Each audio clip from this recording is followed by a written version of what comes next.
Wake up! Wake up, wake up, wake up! Up you wake, up you wake, up you wake, up you wake!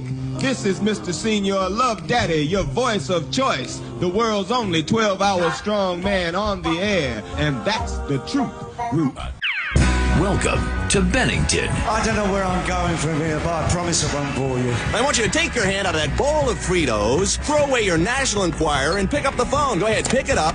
Talk radio. It's the last neighborhood in town. People just don't talk to each other anymore. You would be very lucky if in your whole life you saw the work of one genius. The form of the tragic autobiography is dead. Goodbye, written word.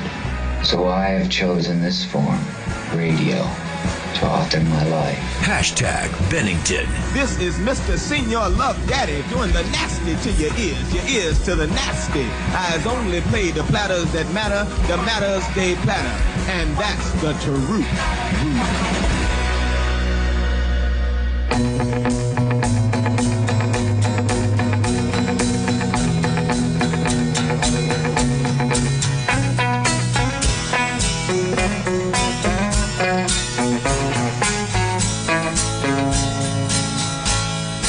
Dirty old river, must you keep rolling, flowing into the night? People so busy, make me feel dizzy, taxi lights shine so bright. But I don't need no friend,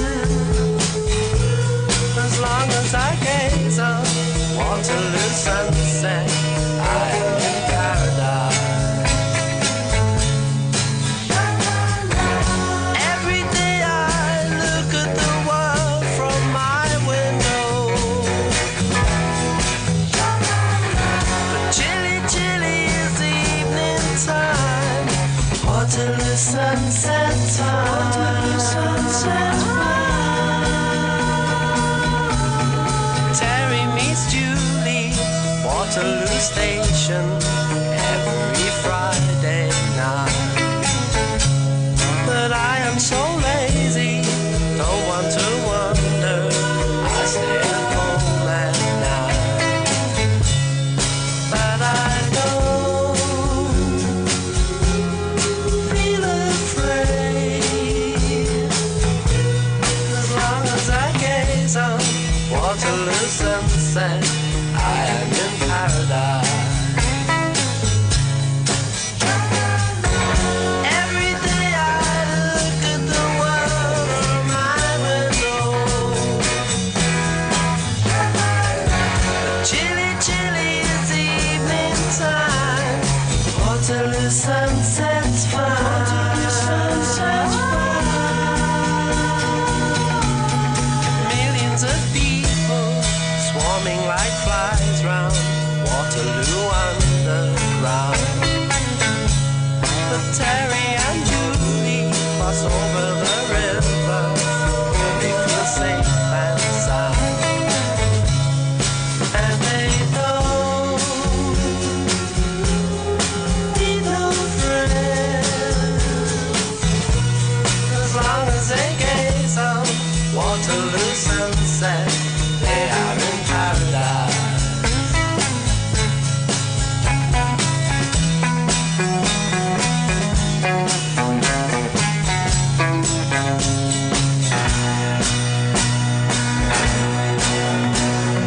Waterloo sunset's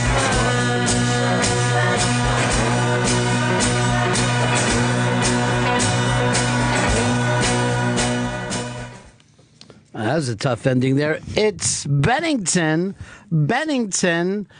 and today's house band, the Kinks. I'm Ron Bennington. With me, as always, Gail Bennington. No relation. Hello, hello. To give us a call, it's 866-766-0339. 866-766-0339. Hashtag Bennington on the Twitter. Gail, you picked the Kinks as our house band today. I did. I'm feeling good about it. I don't think you could be in a bad mood when you listen to that song. That song, I've had Ray Davis on the show multiple times, but also Terrence Stamp, who supposedly is Terry and Julie. Oh, is that right? Yeah, it's supposed to be. Some people say Terrence Stamp and Julie Christie. I don't think Ray Davies says that anymore, though. But that used to be the thing to say. It's a perfect song. You know, I was talking to my friend Jumpin' Jack Flash about this the other day. Why aren't the Kinks in the same place as the Who, the Beatles, the Stones? It's pretty bizarre. Like, I've had this conversation before, and I don't think that they get brought up in that same tier. It's pretty strange. No, they certainly don't. They certainly do not. The body of work is amazing. Yeah. And also tons of hits, tons of like radio play kind of hits. It's not like for lack of people knowing these songs. I mean, they've had tons of like pop hits. If you really look at the early stuff with like You Really Got Me and all that, to me, that was kind of punk rock and then new wave. Like if you could easily trace the Elvis Costello back to them. Absolutely, yeah. But see, here's the thing I found out from Ray Davies. When they first came here to the States, they got in some kind of trouble. So they weren't able to come back for years. I think it was something, one of them was too young, got their green card revoked, whatever it was. So they weren't able to tour a lot of the times when people were touring. They didn't come back and tour again until the 70s. So they felt like the real sweet spot in their career was taken away from them. And then, but they did tour a lot in the 70s. Like they were still in the making 70s, but all those songs that you hear are late 60s songs. So they had sort of a gap in the... Yeah, they had this gap where you were supposed to, you know, be doing Ed Sullivan and The Tonight Show and, you know, running around like the monkeys. That was all taken away from them. So maybe that's the key. Maybe but it doesn't stop the fact that people themselves should be able to pick up on it. You know what I mean? Yeah, I think that it's pretty shocking if you go through their body of work. And you know who's kind of brought him back is Wes Anderson. That is in true. his films. Originally, Rushmore was, I think, supposed to be all King songs, and then he ended up just using one. He made a giant mistake because that would have been perfect. But he's instead just went with like a British invasion theme. And then he spread them all out, though. He spread the Kinks out all the time. Yeah. Such a great band. You know, in a lot of ways, like I said, they're like punk, then they were like new wave. They were also like Oasis, whatever that Britpop was. Two brothers punching each other on stage, writing beautiful songs. I mean, Oasis just came in and lifted that completely. Absolutely. You know, with the Kinks, I had never heard some of these songs by the Kinks. I heard them by a band called The Whereabouts, a band that was very, very big in Twin Oaks, Pennsylvania. Oh, and they were the cover band. But I didn't know it was a cover band. I was a little kid. But it was like The Whereabouts were unbelievably hip. You had George Emmerich, Scott Okeson, Bobby Bennington. They were bringing a whole new sound to the suburbs. So I would... you know, hear some of the songs. I'm like, this stuff's amazing. But I was too little to understand songs come from somewhere. Right. You know? Like, these guys are really talented. These guys got something. I mean, they're on the edge of something that seems to be working. You know, they just won that big battle of the bands over at the...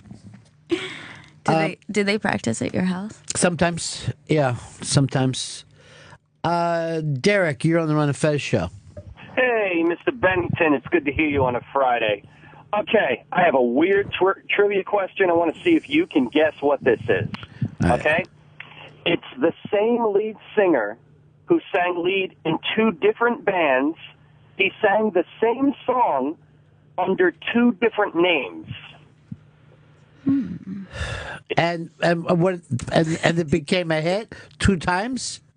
It was, I wouldn't say they were a hit 2 times, but they were both well known. It's the same song, but under the 2 different bands, the song went by 2 different names. All right, and now the lead singer sang in both. It's weird. No. Let's try to figure this out. Same song, Same lead singer. He used two different names. No. The band used two different names. No, I'm sorry. The song that's performed by the two different bands went by two different names, the song title, but the song was the same, and the lead singer was the same. Are the lyrics the same, or he just lifted his own hook? Were they in Spanish? No. It's nothing weird like that. They're both rock bands, for lack of a better term. Boy, lack of a better term. You're not even comfortable with the fact that it's They're a real. so-called rock band. Yeah. It was called rock. All right, so I'm going to guess this is a 60s thing, right? No, it's actually a 70s into 80s thing. 70s into 80s. So, Yeah. I mean, we're really looking at at a time where My Sharona had the entire country, like the Cars were out, right? I mean, is that what we're looking at? Like the summer of the Cars? Did it change genres? Yeah, Was did it when jump? disco to... Yes, it did change genres. The first genre would be progressive rock. The second genre would be considered new wave. All right, so it's like a prog rock, like a Emerson, Lake and Palmer. Yes, you know what I mean?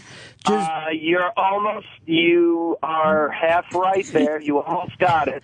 It's a Keith Emerson, not Lake and Palmer. It's a lake. You were right the second time with the yes. Something with yes? It's Okay, yes, loner, like owner of a lonely heart gimmick. You're on the right path. I mean, I could just tell you if you want to. Yeah, we're at that point, I think. I think we're at that point. Okay. The singer was Trevor Horn. He sang lead in Yes on the Drama album. He did a song called Into the Lens. Then he joined the Buggles. Yeah, the performed Buggles. the same song, but it was called I Am a Camera. All right. I'm going to send you into the big ass prize closet for this weirdness. All right? We're going to get your name and numbers. Now, the Buggles became famous for the video Killed the Radio Star. Oh, okay, cool. Yeah. Well, Which you get to hear that story every day on the 80s on 8. A different ex-VJ will explain that song. So you're big with the Kinks. Sure, yes. Yes, I am. I saw them like when they were doing like Ape Man, all that kind of shit, Real Ape Man, I'm an Ape Man. But I'd tell you something else about them when I saw them.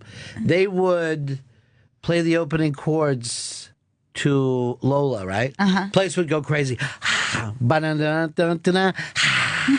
And then they would go like this. Okay, not now. And then not play the song. So mean.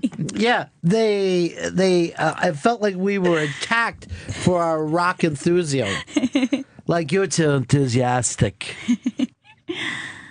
There's a lot of times. There's a lot of times that the English bands think that we're way too weird and way too nice, and English comics say the same thing.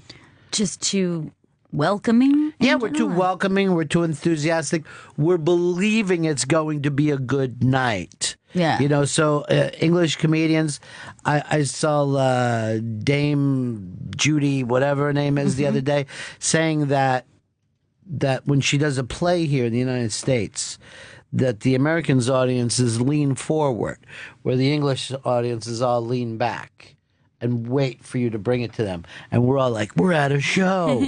This is awesome. We're ready to have a great time. But then, to me, when I see what those English audiences look like when they go to a rock show where they'll stand in the same spot for 18 hours, it'll just be packed at Wembley. I don't think Americans do that at all. I think we're always like, I'm going to go get a beer and a glow stick. I'm going to call people. And we're there. They just sit there. They just stand like birds on the beach. I think that maybe the English people just think that about all encounters with Americans. Like that we're just coming at everything with like full, yeah, you know what I mean? Just full tilt on everything. I think we look to them like Lisa Simpson, where we're just running with our arms going. I don't trust them very much, but in a lot of ways, I think I would have. I think I would have been more comfortable growing up British than I would American. Well, you've always been kind of an Anglophile. Do you think so? I do. I do think you are. I think all Americans like British things, though, other than their fucking food. Well, they have the meat pies. Ugh. I love a meat pie. Ugh. To me, It's so hearty. it's like it's like eating death. It's like saying to yourself, "I give up," and then chewing it and swallowing it. The author, the Harry Potter author, J.K. What's her name? J.K. Rowling? J.K. Simmons. No. Just won Whiplash. Definitely Unbelievable. not. That's not it. But Yeah. I saw an interview with her when she had like first come to the U.S. when her book had become like a huge hit. Yeah. And she was doing a book signing, and this woman came up to her and said, I am so excited that you're rich. I'm just so happy for you. And she was like, this was like a pinnacle moment of her understanding the way Americans think, because she was like, an English person would never say that. They would just like never think that. They would never Right. be happy that someone else would be the rich. British people are not happy to see you with a new car. You know, like the American Idol judge that came over from England, Shelby, I think his name is. Simon. Simon, yeah. A lot of people call him Shelbo. He said that he would come over here, buy a nice car, and people would come up and talk about it. And he was like, this is, I think there's something about Americans where we think we're going to be rich. So that's why we protect the 1%ers in this country. We're like, you could be like making $8,000 a year, and you're like, hey, I don't want to see any taxes against the rich, because when I get there, you know, I'm going to keep all my money. We just think something is going to happen. I think that's why that you see so many confident people going to the lottery. Yeah. People spend their lottery money before they buy their ticket. I've had so many people go like this: if this hits, I'm going to give you $20 million. I go, what? I'm getting $20 million for nothing? For nothing. Just want to give it to you. You're my man. And I get my 80. I'm peeling off 20 right off the top, giving it to you. I'll still have 60 million. Although I'm giving them another 40 million to other buddies of mine. And I'm going to keep 20 for me, my parents, my cousins, my nieces. They just think, but I'll probably hit again. So what am I worried about? But I think Americans expect to be wealthy. I think that there's something that somehow when we're young, we're programmed to thinking like that's very possible. And remember when they said any of you kids could be president. Oh, yeah. And if I was teaching first grades, I'd go like this. Let's get this out of the way. None of you kids are going to be president. No one else is playing in the NBA. Not in this room. I'm looking around here. Not going to happen. One of you people may be a clerk somewhere. Tops. Most of you, I don't know what's going to happen. On the dole, as they say in Britain. On the dole. I'm being told Gervais does a line very, very similar to that. But maybe that's why they're more grounded than us, that the Brits are very more grounded than us. They also lack emotion. Or they lack sharing emotion. They don't want to share emotion. They like to feel like they're in control, stiff upper lip and all that. Mm-hmm. They find it pathetic and selfish for you to share your pain, where our friends here get mad when we don't share pain. Yeah. There was an interview with Paul McCartney right after Linda died, and I remember he was saying like, "Oh, yeah, it's hard. Yeah. But you know how it goes, stiff upper lip, and it does hurt, though." And I'm like, what are you talking about, dude? Perhaps because she's the mother of my children, my 24-hour-a-day partner for the last 22 years. There's a tinge somewhere where the heart should be. Do you know, like the night that John Lennon was killed, Paul went to the studio and he was chewing gum when, you know, the paparazzi was all there. And he's like, yeah, bummer, isn't it? And everybody in the States was really mad. Like, You know who people were like mourning John Lennon, and they would go like this. You know who I hate? Paul. He looked like he doesn't give a shit that John died. And you're like, well, they do give a shit. They're just not us, where we are like black Baptist women who want to throw ourselves on the casket. Take me too. Take me with alone. That's the best thing ever. It's like if you ever get the opportunity to go to a black funeral, people will swan dive into the grave, no longer wanting to live.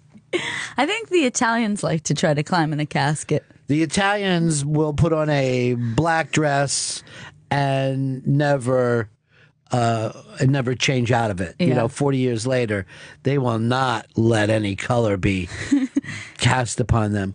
And then the Irish have a great way of doing it where they feel the pain of the loss, so they headbutt each other. They just constantly smash their heads together. All of these I understand better than stiff upper lip. Stiff upper lip. There we go. Well, it looks like the baby's dead. Small coffin from him. Tiny little coffin. They're just, but I guess they do that to survive. They're just an island in the middle of a cold, unforgiving sea that's been attacked so many times. The last thing they have time for is sensitivity, I guess that's what it is. We must look crazy when we get upset over, celebrity deaths or like the death of like an artist. I'm sure that must look Who was insane. your first really big celebrity death? The first time I remember really being emotional about it was, I think, River Phoenix, and I was very young. And then, I don't know if you remember this, but God. but like I remember coming downstairs, Yeah. and my mom was cooking breakfast, and you were there, and you quickly turned off the TV. And you're like, hey, buddy, come sit down. Because that was like my crush. Yeah. I loved him so much. Yeah. And you had to sit me down like it was someone that I knew personally. And then you just kind of let me be upset for a while and cry as though it was like my real boyfriend. Right. No school for you today, pal. Staying home. We're going to eat candy and watch cartoons. I remember I when Joey Ramone died, I said something really stupid to you, too. I go, well, he got to rock for a long time or something. Like, you know what I mean? Like, you just came in like, Joey Ramone's dead. I'm like, hey, he really got to rock, the way he wanted to. I just said the most, because I just wasn't prepared for it. Yeah, Because everything was 9/11 to you, no matter what happened. Totally. Still is. Yeah, still ready for a 9/11 moment. It's a very East Coast mentality that I have. Every day is a potential 9/11. Yeah. It's normally around 9, 10, and late for your emotions. So, yeah, we always have to be ready to spring into action. That is the weird thing, but I totally get why Robin Williams dying, forget about it. That's crazy. I couldn't wrap my head around that. I could not wrap my head around that. I still can't. No, I can't. I'll kind of think about it, and Yeah. it's still very bizarre to me. When Robin Williams, because of the way he died, which I didn't even expect at all, after that, I thought, well, now who's going to kill themselves? Someone's going to walk up and go like this, oh, did you hear Neil Young jumped off a bridge? You know what I mean? Like Jack Nicholson drove his car into a tree. It felt insane to me. Insane. It's really awful. It doesn't, I think it just didn't make sense. No. Oh, there's no sense there. It's down to the point where you're just like, well, I just have to put it over here. It'll be one of those things that I'll never understand. But there's a part of me that believes it seems like from the outside it could have been demonic. That's how crazy. Yeah. Because I don't think he would have made that decision before or after. Certainly to the outside world, nobody would ever suspect that as an option. No. Fred in Georgia, you're on the Ron and Fez show. Hey, Ronnie. Who do you think was more upset, the Americans or the British, when Princess Di got killed? When Princess Di died? Yeah. I think the British. I don't know. It Americans seems were like all upset, the women but around here just lost their shit. yeah, I know. We have a lot of people that love the royal family. For me, it doesn't connect at all. I think it was probably like we were more outwardly upset. Again, maybe we made more of a show of it, but I think they were probably. They said that was their first real public mourning, and then they were mad at their queen for not showing up, and she had to come and stand and look at the flowers and cards that were because there was an uproar in that country. There's a lot of people who are thinking that they're like everybody else, becoming more Americanized. That you talk to. You bring up Paul McCartney, but that was a generation that really grew up British and separated, where the kids today, they're like little Gap shoppers, little Snapchatters. They might as well be, growing up in Illinois. Yeah, I think the whole world is like that because we're all so connected now that, it's like you have the same shops and restaurants. It's like we're interconnected through a web of technology or social media. Technology. Yeah. That's the important thing now, is that you have it out there. Now when you cry, you take a picture of it and upload it. Look at me. This morning's a disaster. Me. That's what we should start a web service just called Me. Just me. And you don't even get any friends. It's just so you can view yourself. I want to come up with like a band that you can just wear your iPhone just 6 inches away from your face at all times, and you're just constantly just shooting out what you're doing. Just take the GoPro, turn it around like a head cam right on your face. It's not called GoPro? No. Oh, GoPro. I've been calling it GoPro all this time. I didn't understand when I went to the store and they went and sell me a GoPro. I got to talk to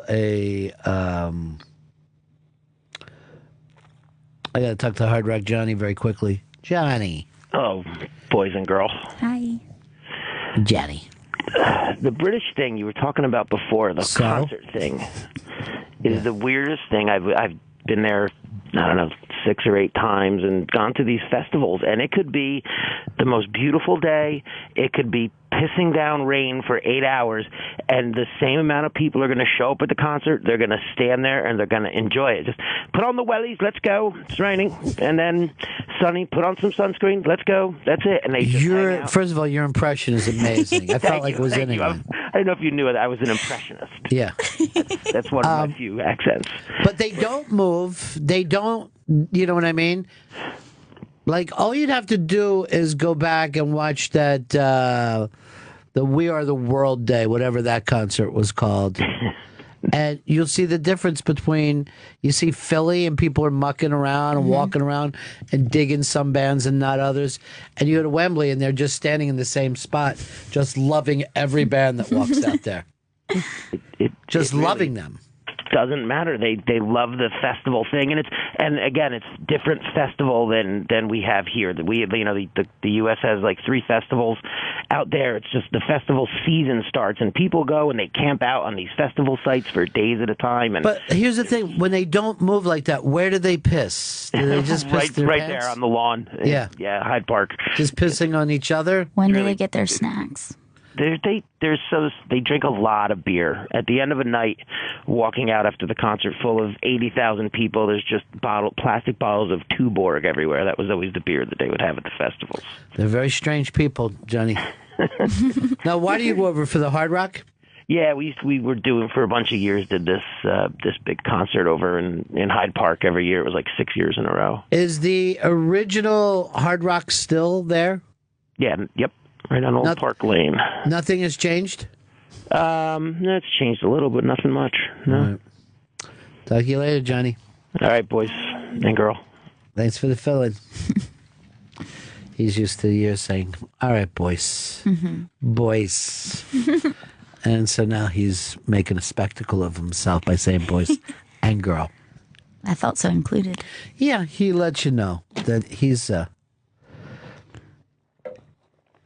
Let's go over here to Steve in Florida. Hey, Bennington. Hey. Hey, so how about when the princess got married and everybody in America is like, oh, goodness, the princess is married, and the British are like, so what? Just a marriage. No, it doesn't make sense. You're not paying it. They love the royal family in a way that we don't have anything to compare the royal family to.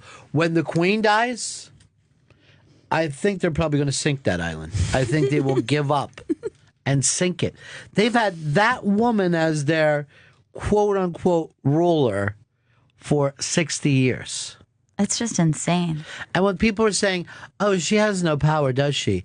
Once a week, she meets with the prime minister for 60 years. She's got to have some pull. This is like if we had somebody like that went from today with Obama all the way back to like Truman or FDR. It's totally We bizarre. can't even comprehend it. It's totally bizarre. Look at him there. Just an old, crazy woman. Well, we should have tea. You know what I mean? They do that thing. She's got like 100 corgis, that sort of thing, right? Biscuit! Biscuit! You're like, I'm sorry, Mom, that's Cookie. You're calling it the wrong way. No, I get confused. Queen Mom is not her. That was her mother. The Queen Mom.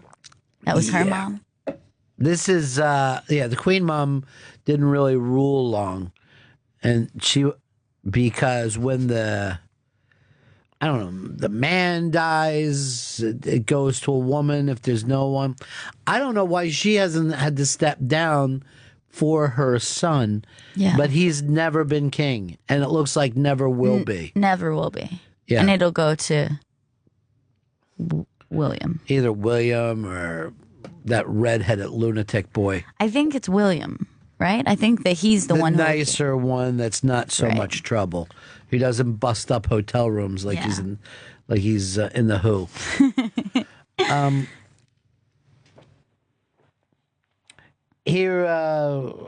Here's Tom in Chicago. You're on the Ron and Fez show. Good morning. How are you guys? Good, buddy. Hey, did you have a chance, or Gail have a chance to listen to when your friend Jenny Hutt called up Opie and Jim, and they had her put her phone on speaker, and then they started yelling obscenities on the plane? What was this? What day was that? One of the days this week, Monday or Tuesday. Yeah, I missed that one.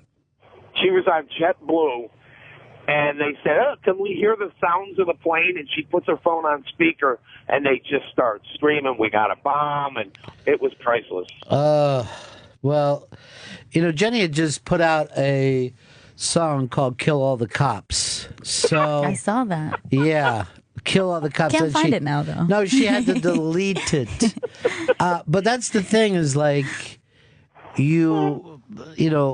with planes the way that they are these days, it's a no-fun zone.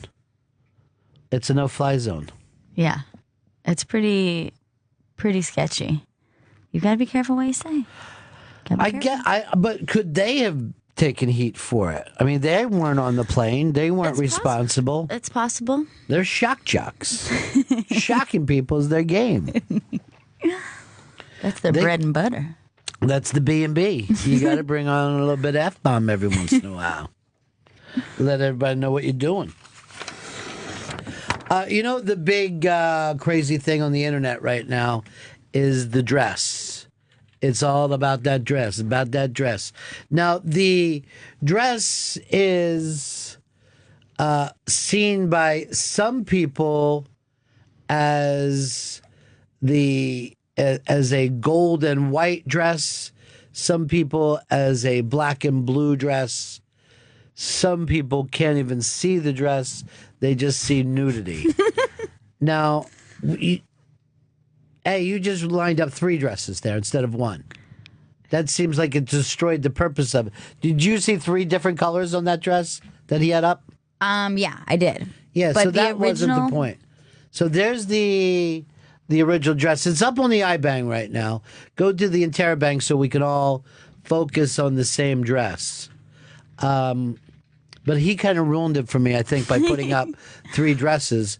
It got out of the way of what you were supposed to be doing with it.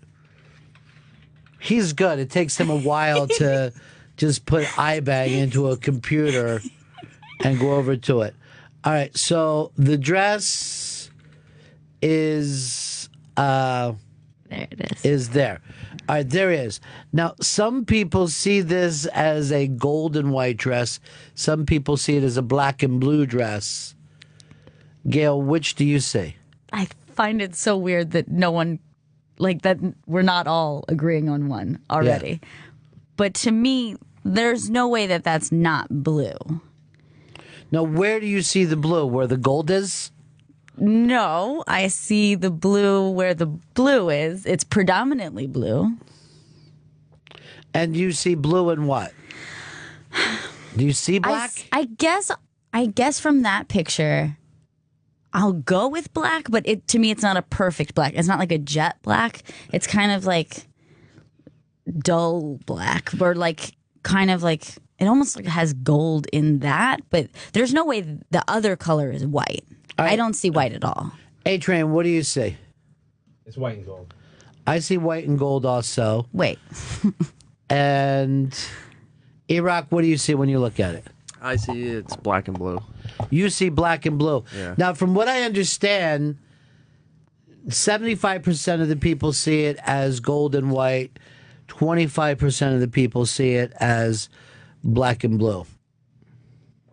That's so strange to me because it's not like a little bit blue. It's like I don't see it even the slightest bit of blue. I see white, and then the gold really, if I was going to be totally honest, is almost like it's like lunch bag color. Okay. All right, and that's see the solid part of at the top. Yeah. That's what I see like as lunch golder. bag, like a brownish gold. Yeah. Okay, so I see it almost like. Not really black, but like gray, like a muddy gray. Do you see jet black? No. It looks like when you take a photo and the flash is really too bright on something black, it becomes like a faint gray. You know, my email blew up with this last night. I can't even believe this. Why do some people say? I mean, I'm in the minority then? Blue is the minority? I mean, it's not that big of a minority, but those are people that have, the people who see blue or black, they have either brain tumors or eye tumors. No. Now, healthy people see it as gold and white, you know, because they have a nice, healthy brain, clean brain, and the eye, which is really a part of the brain.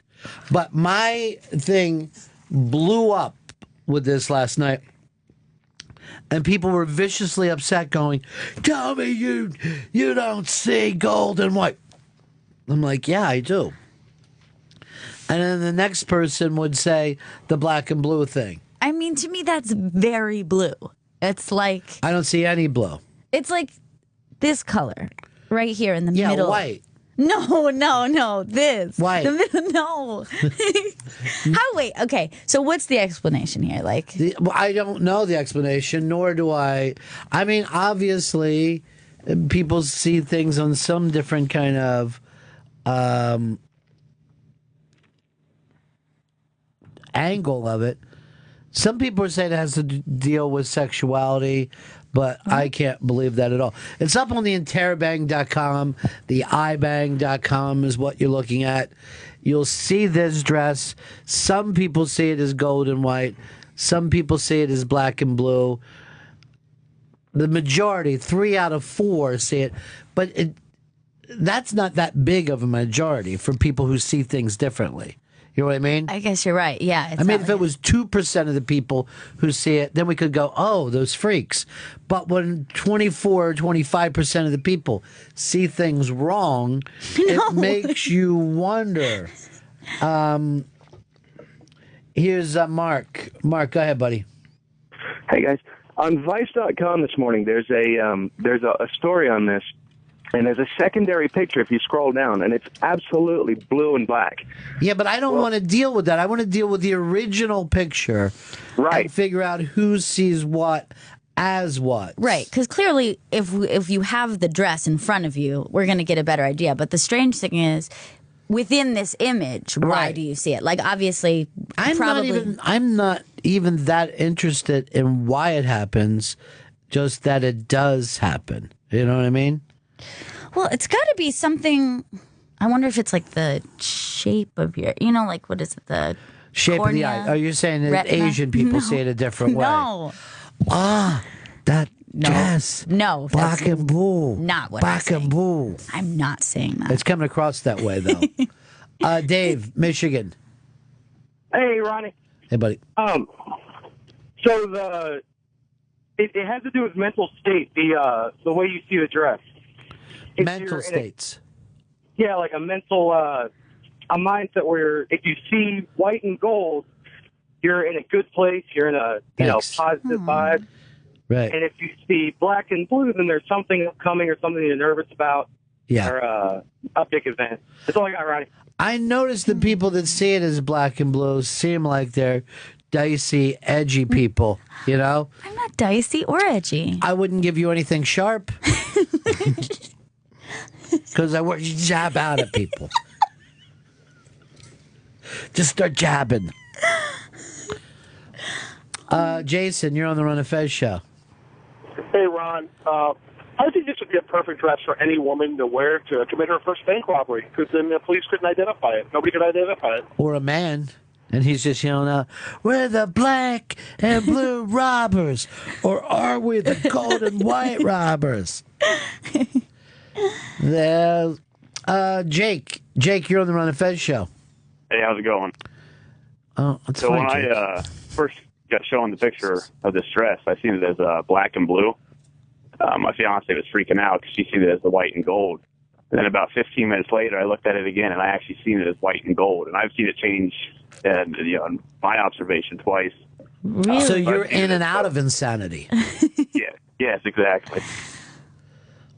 Weird. It's very funny, though, but I will agree that people are fucking freaking out over this. Instead of just being cool and just looking at it, people are yelling like, you do not see it that way. You're lying and you're trying to make other people feel bad about themselves. Like, easy. Just now I kind of felt for a second like maybe you guys were messing with me. A lot of people are feeling that because they're not thinking it through, that we don't all see things the same way.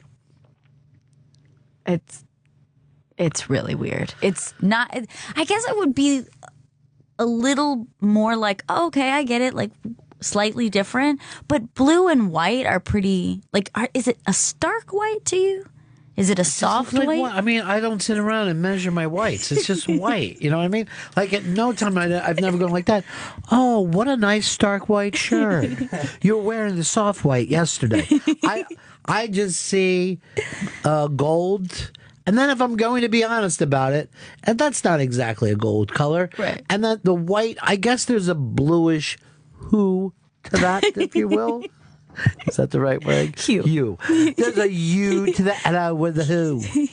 But I don't find this massively as weird as the intranets seem to feel. Well, do you remember like years ago we saw a thing where it was like a high pitched tone that people of a certain age could hear. Like if you're young, you could. Right. So it's got to be something in that same area where it's like.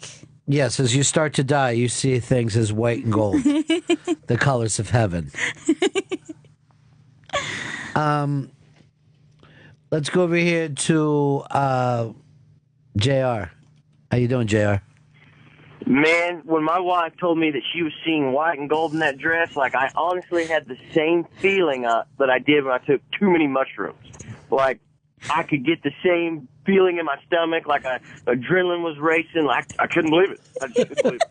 So like, it hit me so hard. You're basically thinking you had a flashback. Her and her friends were talking, like her and her friends had conspired against me. Whoa. I was freaking out.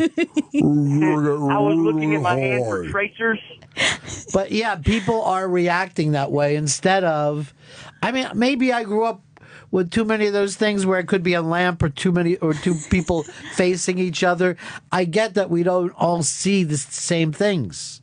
Why is that so freaky to people? Well, there's certain scents that some people can smell them and some people can't. Like whatever. So I guess it makes sense. But there's something about this dress. I know. It's really messing with my head. People are writing, where can they find it? It's on the iBang right now. And they said, maybe you shouldn't even go look at this. They said over 800 people have already killed themselves after looking at this dress. You were nervous that you see a different color. I feel weird about it. I feel weird. You could also search the hashtag Bennington on the Twitter, and that'll come up with it as well. Why does it make you feel weird, though? I don't know. I guess it doesn't make sense to me how that could be. Especially, okay, there are other whites in the photograph. Like, how does it compare to those whites? I don't. I have never even noticed. I never even noticed what was going on in the rest of the photograph. So you know what I think? I don't think it matters so much what you see, but how you react to it. And people that freak out over this are the type of people who don't want to allow gay marriage. That it's not true. You know, like, that's not the way it's supposed to be. It's supposed to be Adam and Eve, not Adam and another guy that you do horrible things to each other. I actually think that the dress is getting bluer. It's looking more blue. You're just defining yourself. You're just digging in your black and blue states.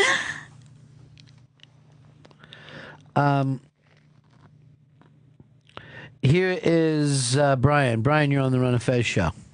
Hey, Ronnie. Yeah, this dress is kind of freaking me out, but I'm wondering if it has any correlation to people who could see those magic eye puzzles. I could never, ever see one of those magic eye puzzles, and I used to just eventually just go, oh, yeah, I can see the schooner, you know. You would just lie just to join into the crowd? Into the crowd? Yeah, like, yeah, I see it too. It's great. Could you see those? Were you able to see those? If I took a while to do it. I was able to do it, but then it wasn't until like after a while, like people had been seeing them, that I realized that I was seeing them concave instead of convex. So instead of the image like popping out at me, it was like a negative space. Yeah, I've seen it that way before too, but you know, they're both just kind of illusions, right? Sure. Sometimes I like the simpler ones that look like either it's a horse's ass or a duck's ear. You know, like the one you were saying. I can see those. The ones that were in Highlights magazine. Those are kind of my specialty. Love Highlights. Yeah, me too. Did you like Goofus or Gallant? I was a Goofus fan. I like Goofus too because I liked his hair. I'm like, dude, just let it. You know what I mean? Let the freak flag get out there. Have a great day, guys. Peace. Bye. Hey, Rob, what's up, buddy? You're on Bennington. Hey, how's it going, guys? Hey, how's it going? Cool. So I read an article last night. I was looking online, and all of a sudden I saw a feed they're blowing up about this dress. So I found an article that explained it. I don't know exactly where it was, but if you look it up, it was something to do with if you see it white and gold, it means your eyes are weaker than someone who can see it blue and black. Something to do. Gail was right. It's something to do with the shape of your corneas or some tubes that are in rods that are in your eyes, and they said try if you're looking at it on a cell phone, make the brightness higher, and the person who sees it in white and gold will see it in blue and black. That's why I didn't. I see the difference between me and you guys. I don't really want to figure it out. You know what I mean? Because there's no good news there. Yeah, of course. You're seeing it white and gold. Why wouldn't you feel comfortable? Because maybe you have better eyes. Wouldn't you feel better if your eyes were better than mine? I guess I would feel better. You know, some people see things as they are, and they say why, and some people see things and say why not. I see things and I say I don't give a fuck. I'm not some Kennedy. I don't have to sit around and try to help everybody do shit. I got my own shit I'm working on. All right, like I'm going on in the hashtag Bennington here, right? Mm-hmm. And Young wrote, Ron Bennington is a fucking liar. Hashtag Bennington. Hashtag blue and black. See, I think that's more interesting than what you see. Matt. It's just great to hear from my blue and black brothers out there. Matt, Stone Island. I thought this was a chain letter. Like I would look at, people kept sending it to me, and I would like, this is so obvious. This is dumb. This is blue. So I thought it was like one of those things where it's like, well, okay, now that you responded, you got to send this to 10 more assholes. Like, I couldn't believe that there's even a discussion on it. It's weird. It's fucking blue, motherfucker. See, that to me is more interesting. That he's ready to fight. Now this one got knocked off as you did that, but to me that is more interesting than what you see. The fact of how angry you will get over it is why I think we have so many social problems. I feel crazy right now. Yeah. I think it's a gateway drug that's going to lead the kids into something. This is like Black Mirror, really, depending on how you say it. It's going to cause a divide in this country. I know that. I know that for sure. TJ in Jersey. You know, my mind is really twisted right now. It's not even just a visual thing with the dress, but audio-wise. You know, I know I'm listening to the Bennington show, but I keep on hearing, like, hey, you're live with Ron and Fez. I keep on... Oh, I say that? You know, I don't even hear you say that. I don't know. I think you're saying Bennington, but I'm hearing Ron and Fez. Oh, okay. Because I didn't think I was. I think maybe when you go to calls you do it, but I don't hear you do it because I think I'm used to hearing you say Ron and Fez, so I don't even hear it. I don't even know. I think we just let him screw with us. Because normally everyone jumps on me if there's even the slightest mistake. At least those black and blue bastards do. Hey, what did you say? Last night I was driving along and I thought I was getting off at my exit, but I got off into a black and blue neighborhood and it was disgusting. All right, I just saw it switch from black and blue back to gold and white when I looked over. Wait. All right, try to just like go like that a little bit. Mm-hmm. And you see the white churning. It looks bluer. So that might make sense then, because if you're squinting, you're probably straining your eyes more. If you have a film over your eyes, you probably see black and blue. It's up on the Interrobang this morning. It's for you people that aren't on the internet, I guess, because it swept through the internet. It was just ridiculous how much people were dealing with it last night. This guy, Boogie, says, last night I saw blue and black. This morning I could see gold and white. I'm putting a gun in my mouth. Fuck me. Joseph said, I looked at that dress and pissed my pants and forgot who I was for a half hour. Hashtag Bennington. This dress is white and gold. Great minds think alike. Hashtag Bennington. See, they're trying to get together. Yes. You Whitey and Goldies are all the same. Here's Goofus and Gallant. Gallant hid in the corner and jerked off while Goofus got all the ladies. See, I think this is a Goofus and Gallant moment for people. I'd like to think that Goofus would see it blue and black.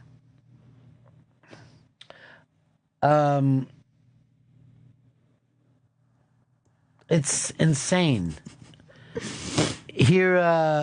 Here's Jesse in New Jersey. You're on the Ron and Fez show. No, Bennington. Oh, yeah. How's it going, You're on Bennington. Bennington? Yeah. I'm a little concerned because I actually see blue and gold.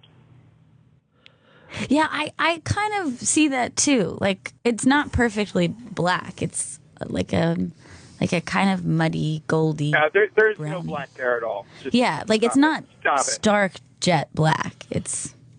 I'll go with black, but I don't really think it's black. Here is Daniel. You're on Bennington. Hey, I think that dress is pink and brown. Well, I think you're looking at your own stool. A-Train just laughed in his face. Got him. You got him, man. Edgar, Burlington, New Jersey. Edgar. Go ahead. You're on Bennington. Yeah, how come people don't have more controversies like this in real life? Like, if my wife thinks it's, gold and black or whatever the one version is. I think it's blue and black. But when we sit there and pick out colors for the house when we paint, we're completely on board. No, this is too gray. This is too this. This is too that. but in real life, I pull up and be like, hey, I bought a silver car. She's like, no, that's black. That doesn't happen. So why is it this one picture that seems to have this big controversy? There you have it, ladies and gentlemen. People around the country are losing their minds. This could be the end of the planet as we know it. The blue and black, white and gold controversial. Keep your children home from school today. UFOs were spotting above Akron, Tucson. Brian in Miami. Hey, how's it going, Ron and Gail? Hey. Go. So Wired.com has an article about this, and they kind of explain it, and it's unfortunately very mundane. I don't think I want to know. I don't think I want to know. I think it's better just to see how people react to it. Like Randy says, breaking news, ISIS claims responsibility for posting hashtag the dress. Yeah, listen, so the dress is the number one trend. Oh my gosh. Yeah. Megan, Buffalo. You're on Ron Fez. Or you're on Bennington. You're not on Ron and Fez. Later there'll be a Ron and Fez. White and gold forever. If it's blue and black, the terrorists win. Hashtag Bennington. Hashtag my life has no meaning. Okay. Base. I strongly disagree with that. Jim, Jersey, Bennington. Hey, Ronnie, this will freak you out. If you print that picture out, it turns to black and white. What does that mean? Whoa. So weird. Mind daft. I really would kill myself right now if I saw a black and white dress. We should. This is actually now more popular than any Oscar dress. Will people start recreating this dress? You'd be crazy not to. You'd be, but I'm sure in real life we'd all see it the same thing. Right. I think the actual textile we're going to see the same. Right. But it's the image, whatever. But you make it seem like you could never live if you were colorblind. Like, how does anyone even know, like, if you call something red and I call something red, we're seeing the exact same thing? We don't know. It's totally crazy. Yeah. Like, does blue look like the sky and the water? Yeah, but maybe it looks like red to you. Yeah, maybe it looks like red. I know this. You live in hell then. I always say this, red skies at night. Oh, oh, oh, oh, oh, oh, oh, oh, oh, oh. The old sailor's delight. Freak, you're on Bennington. I mean, we have so much discussion over it. Do you see blue? Do you see white or whatever? But I just think we should have all the black and blue people rounded up and killed. They're going to ruin our fucking gene pool. Well, I would say that, but I've got some black and blue people in my family. And I think they're okay. I mean, they're just different. You just have to see them for what they are. That's why we have to stick together, the black and blues. This just in, some golden white people were murdered on the outside of Manhattan just minutes ago, surrounded by a crowd of black and blue freaks. Oh, my God, they're at the door. I don't know how much longer we can stay on the air. I just pissed myself and forgot who I was for a half an hour. That guy was a god who wrote that. It does seem weird that you and E-Rock see it the same way, and you guys are so much alike. I know. Like, you're both into collectibles. No. E-Rock, what's your show about later today? Later today, I have Frank Santopadre on. He's a comedy writer, TV producer, and he co-hosts the show with Gilbert Gottfried and another comedian, Lisa Carrero. Oh, geez, you're just doing a house of comics in there. Yeah, for today. And what's Sam's show? Is it, once again, is it underground luchador wrestling? Today at 3 p.m., Sam has Will Forte on, Natasha Leggero, and Katie Linendahl. Oh, Will Forte's doing my show, too, at when I get together with Fez at noon.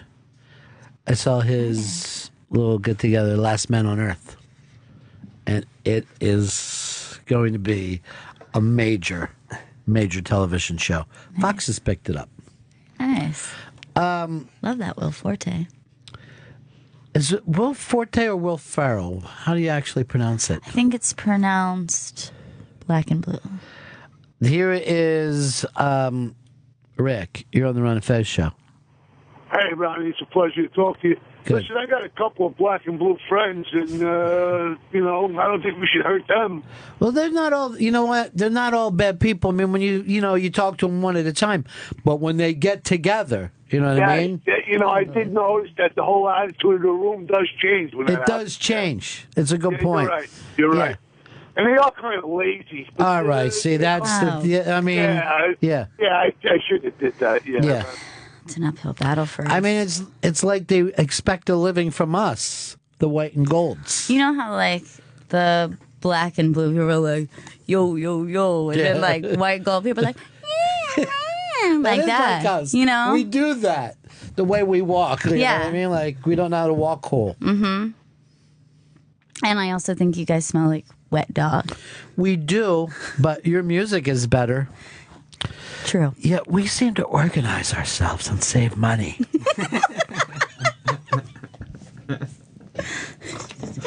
We raise our own children, which we're proud to do. Unbelievable. Skippy? Hi, good morning. To me, the dress looks black and white. Yeah. Adam, Colorado, you're on Bennington. Yeah, you guys, I don't see any colors, but I do smell weed and patchouli oil. Oh, weed is so cool. We just got legal in D.C. That's so Obama just sparked one up. Again. We need a side-by-side picture. Obama is the first person who ever, like the first president who ever said he cut rails. And everyone just let that go by completely. Obama was like, yeah, a lot of nights, I'll just chop it up.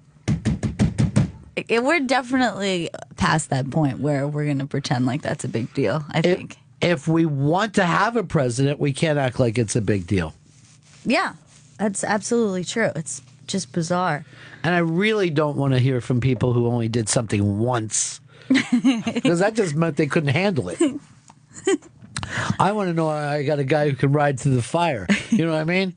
I want to know I got a guy who I can fucking trust in a bad situation when shit gets really sideways. Yeah, you don't want like a president who like had one little dance with the devil and like wound up in the hospital or something. Yeah. Couldn't take it. I couldn't handle it. I was crying and I thought if anybody touched me, I'd turn into orange juice.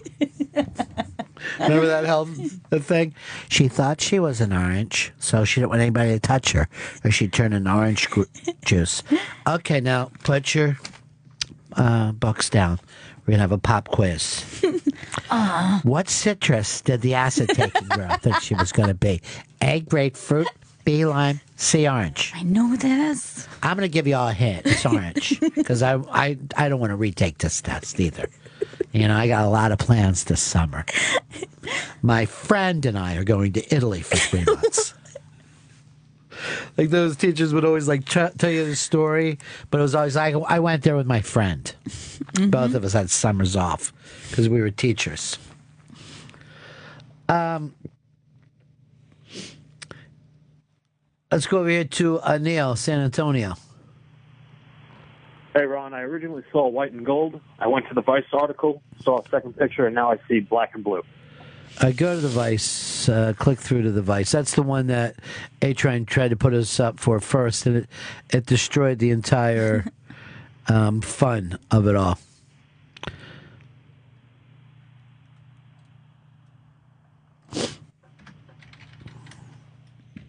He's slow moving son of a bitch, isn't he? So you can see all three there, right? Right. But there I'm kind of seeing just like a washed out image, but I still see like light blue, medium blue, dark blue in all three images. I don't see dark in any of them, but I see that the last one is the black and blue. Oh, really? Yeah. So, but it doesn't look like a dark blue to you. No, it looks like a light blue, and it doesn't even look like a black. Yeah. It looks like a gray black. So that's probably like the what that looks like is probably the original of what I saw. There it just looks like washed out, but it still doesn't look white to me. It looks like really, really light blue. A-Train, do they say why it happens? Something on how the light reflects off of your cornea or something. but it does say that people who see the blue and black have better eyes. Like I'm happy. I'm glad that you're the one that got the good eyes. Yeah. So the blue and blacks could be like In another sniper eyes. in another year, I probably won't even be able to see the computer screen the way things are going with me, unless I get this thing removed. Unless a little kid dies and I can take his cornea. I'm hoping a little kid dies in a car accident and I get the corneas. I saw a thing out of Italy. This doctor in Italy said within 2 years he expects us to have head transplants. Head transplants? No. Yeah. They're called, okay, first of all, it would be called a body transplant. You're your head. So that's what you have. You don't get a new head. It's impossible. That's the funniest thing. You are the head, really. The body is just there to walk the head around. That's the only reason for the body. It's like people say you are your soul or you're your heart. You're your head, I think. Just, this is really you. And even with the head, you're the inside of the head. You're the gooey middle of the head. You're not right. This part. Right. You're not the hard candy shell. Surprised you didn't know that. What's that from? It's from the Chris Farley movie. Oh, yeah. Tommy Boy. Tommy Boy. I'm remaking that with Melissa McCarthy and calling it Tammy Boy. And it'll be just her playing herself. That sounds great. Yeah. Every line will be the same. And David Spade will also be in it. And it's a reboot, right? Like It's a reimagining, really. Okay. It's like I reimagined it. See, I just saw it change. It's changing there. Is everybody saying that? No. Or is my brain tumor really getting... Is the tumor leaning right against my brain?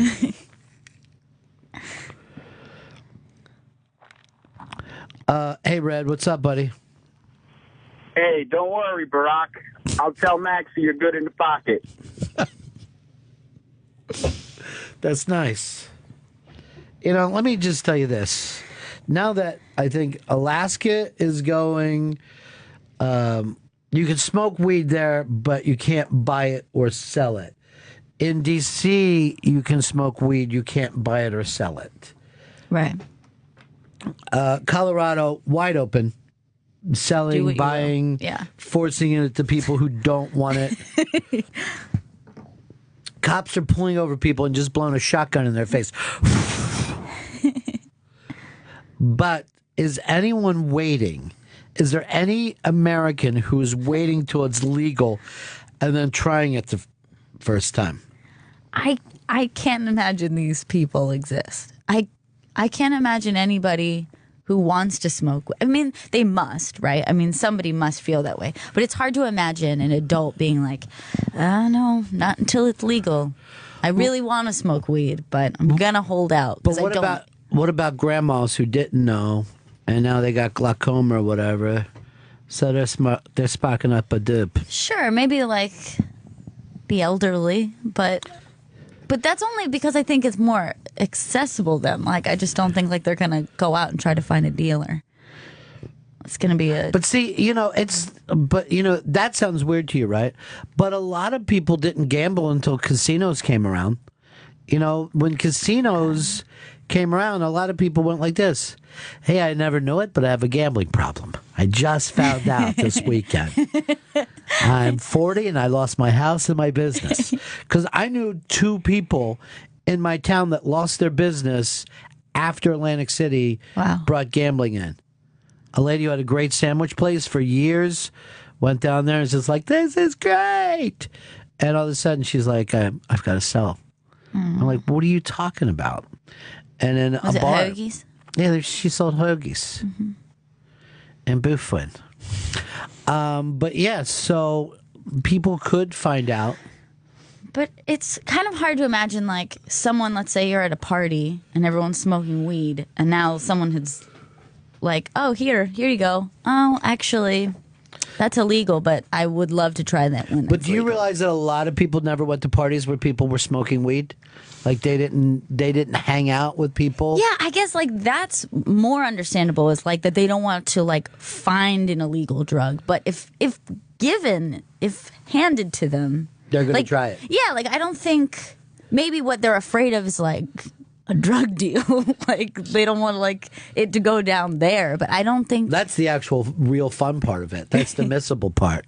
The tabooness of being involved in shenanigans. Do you think that people at weed dispensaries still like say like, "Hey, you gotta get any merch or what's going on?" Like, do they still try to use lingo because they've No, missed I don't it? think so. I think they are annoying hipsters who sit and over talk about their product the way hipsters will talk about their products. You know what I mean? Right. It's that deep. If you're looking for a deep body high, something like this, it comes on in the neck area and starts to move its way down. You're like, I don't think so. It was like how beer was the new wine, and now weed will be the new beer. Yeah, it's gonna be. Well, yeah, you're right. It's every product. People are like that with cigars as well, where they want to talk. It's a wooden taste. Like people will come out. I'll be smoking a cigar out front, and people. Well, first of all, every black person says the same thing. That a Cuban? They all say it's that a Cuban for no apparent reason. And I've learned just to say, yeah, it is. I got it from Cuba. But then people go, "What are you smoking?" And I'll just go, "I'm smoking my own fucking business. I don't want you around here asking what it is." I don't want to be in a conversation about that. Yeah. If I'm eating a brownie, I don't want you to come over. What's in the brownie? What you got there? Nuts? little raisins? Wouldn't that be creepy? Yes, it is creepy. It's totally creepy. But hearing anyone talk about like any food or drink like in great detail with that much passion is irritating. Like wine people are annoying. Yeah, wine people are annoying, but now... And they say crazy things. They say insane things. I was speaking to a woman who she's a wine rep. That's what she does. So Yeah. she's like very passionate about wine. And she was talking about a new wine that she had just tried. And she literally, this is how she described it. Wet, sweat, leather, saddle, barnyard, fruit. Like she just were like yelling these insane words at me. And I'm like, what do you want me to do? I'm not even drinking this. You're just saying barnyard at my face? Great. Old. Kind of spoiled. Corpsey. She thought she was playing password with you. Like you're supposed to lean in and go like this. Wine? Ding, ding, ding, ding, ding, ding, ding. Why do you want to drink something that tastes like sweat? I don't. But, don't fool me. Like, barnyard, I know what you're saying. You're saying it tastes like shit. Yeah. And you're saying that as a positive. But they're saying dirt all the time, too. With like, Yes. There's a dirt. Very earthy. There's a dirt wooden sickness. It's like a sickness. Like a puke. Like a puke, but an older person's puke that laid on the ground for a while. You want to buy this? And you're just like, I just want to get a buzz, lady. But, they start to do that now with the apps. It's an oyster with a sea foam on a bed of, just tell me you got oysters. Mm-hmm. I'll figure it out when I'm eating it. And then you can be like, I like this or I don't like this. Yeah. More oysters, please. 2 more buckets.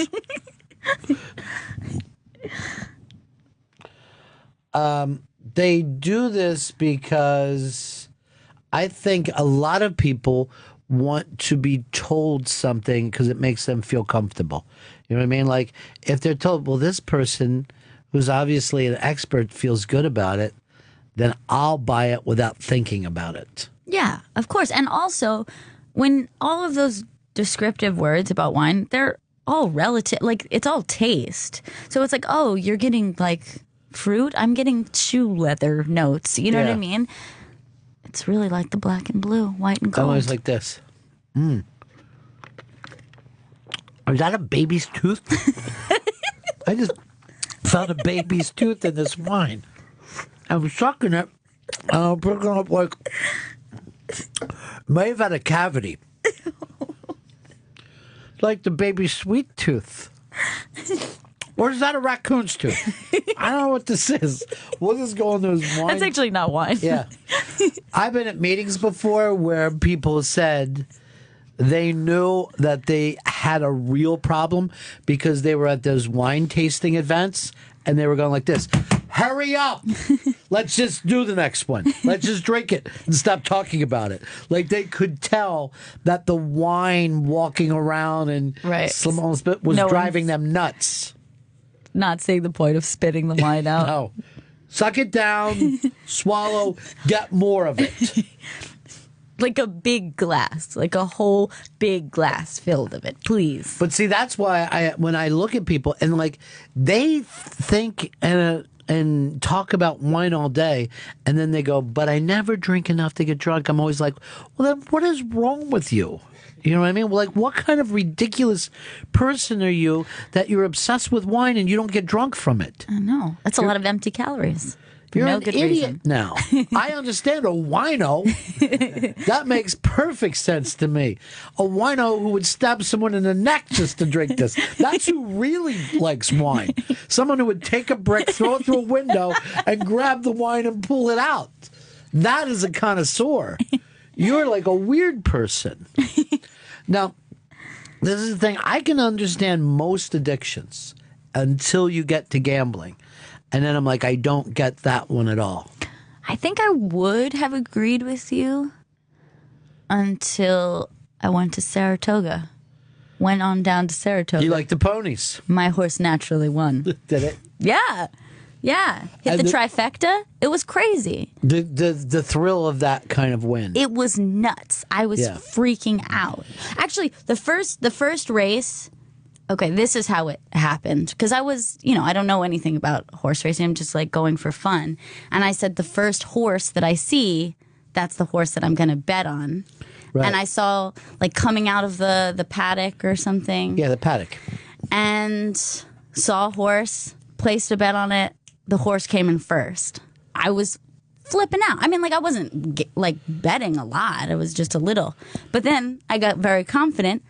Next race, hit the trifecta. And I felt crazy. It was like the best feeling ever. And I was like, I get it. I understand gambling now. Because I never understood slot machines. That doesn't mean anything to me. I don't understand why anybody would just like take their money and then watch it disappear. And like, you're not even like getting anything fun out of that. Like, there's no pleasure in that.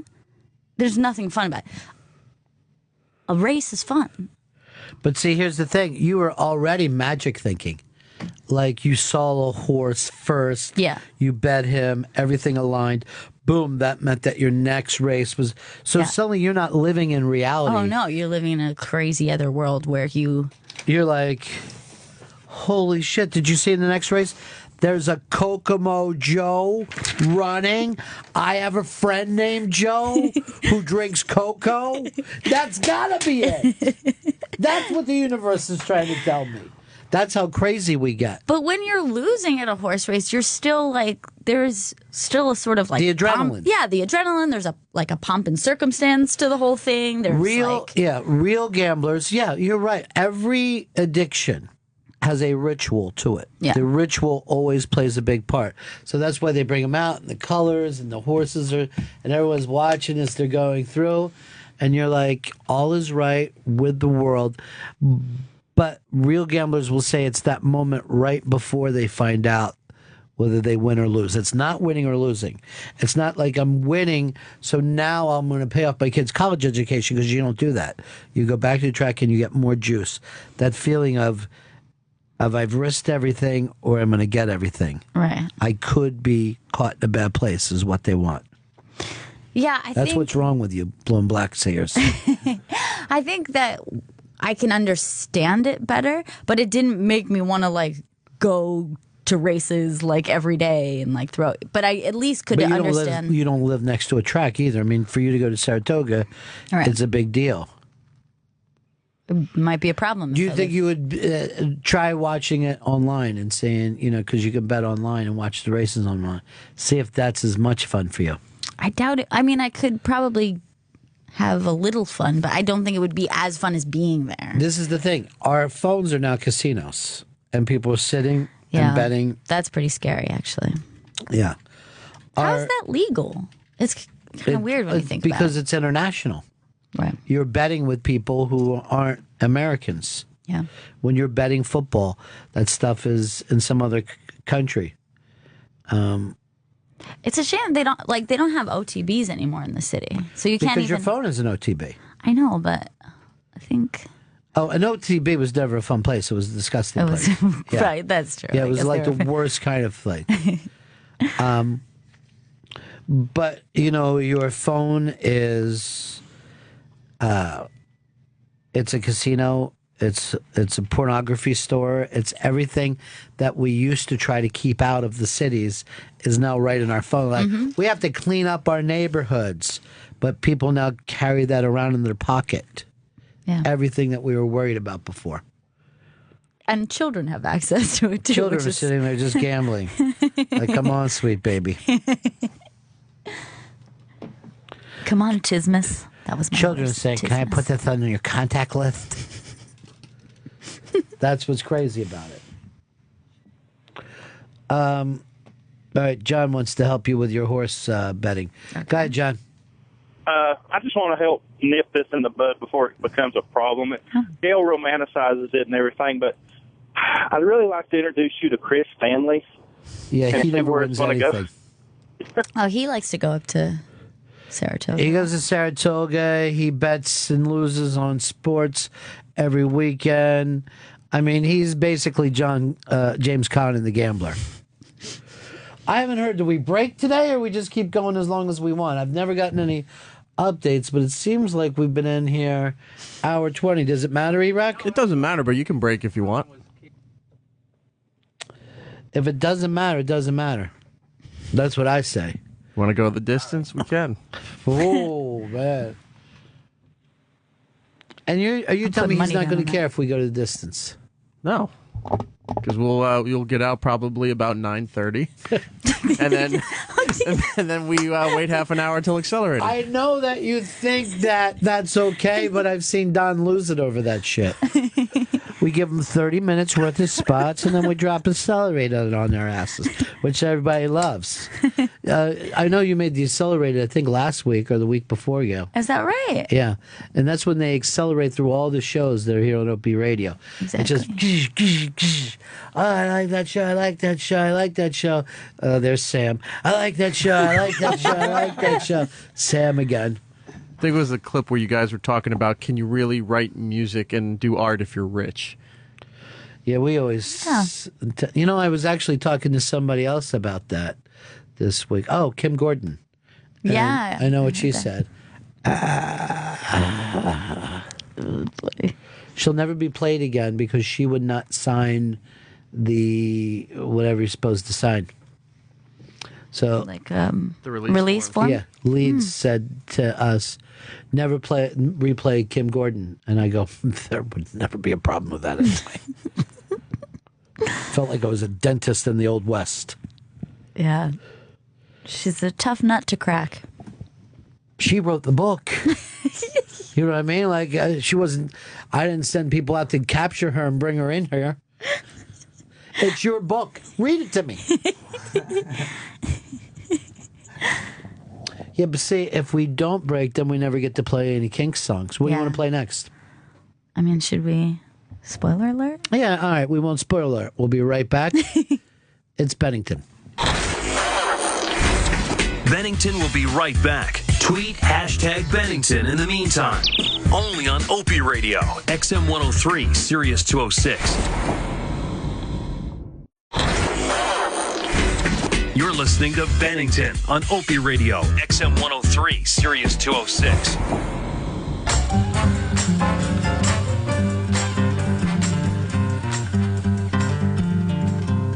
Met a girl, fell in love, glad as I can be. Met a girl, fell in love, glad as I can be. But I think all the time, is she true to me? 'Cause there's nothing in this world to stop me worrying about that girl. I found out I was wrong, she was just too timing. I found out I was wrong, she just kept on lying. Now she tries to tell the truth, and I just can't believe.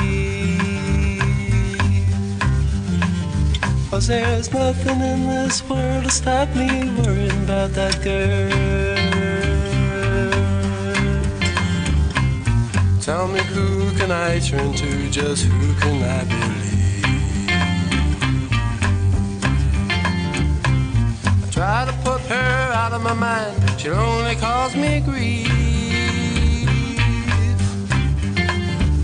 But I love that girl, whatever she's done, you know it hurts me deeply. 'Cause there's nothing in this world that stop me worrying about that girl. I know she's been with other fellas, why she keep on lying? It hurts me so when she says nothing, I really feel like dying. I ache inside every time I think, I know it's just my pride. 'Cause there's nothing in this world to stop me worrying about that girl. 'Cause there's nothing in this world to stop me worrying about that girl.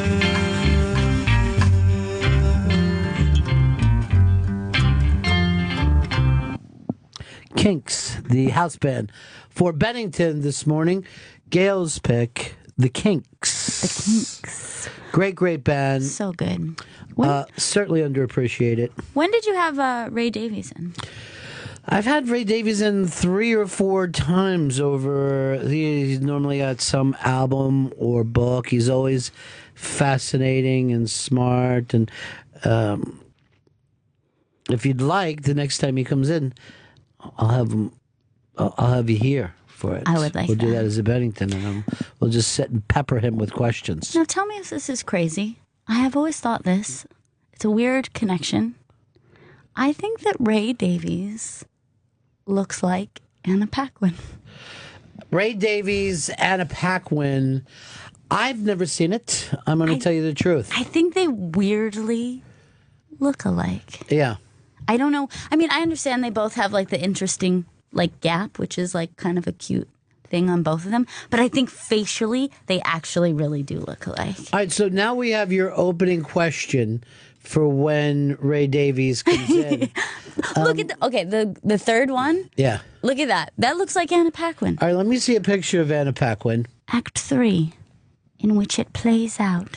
You know, you were her reason for coming here.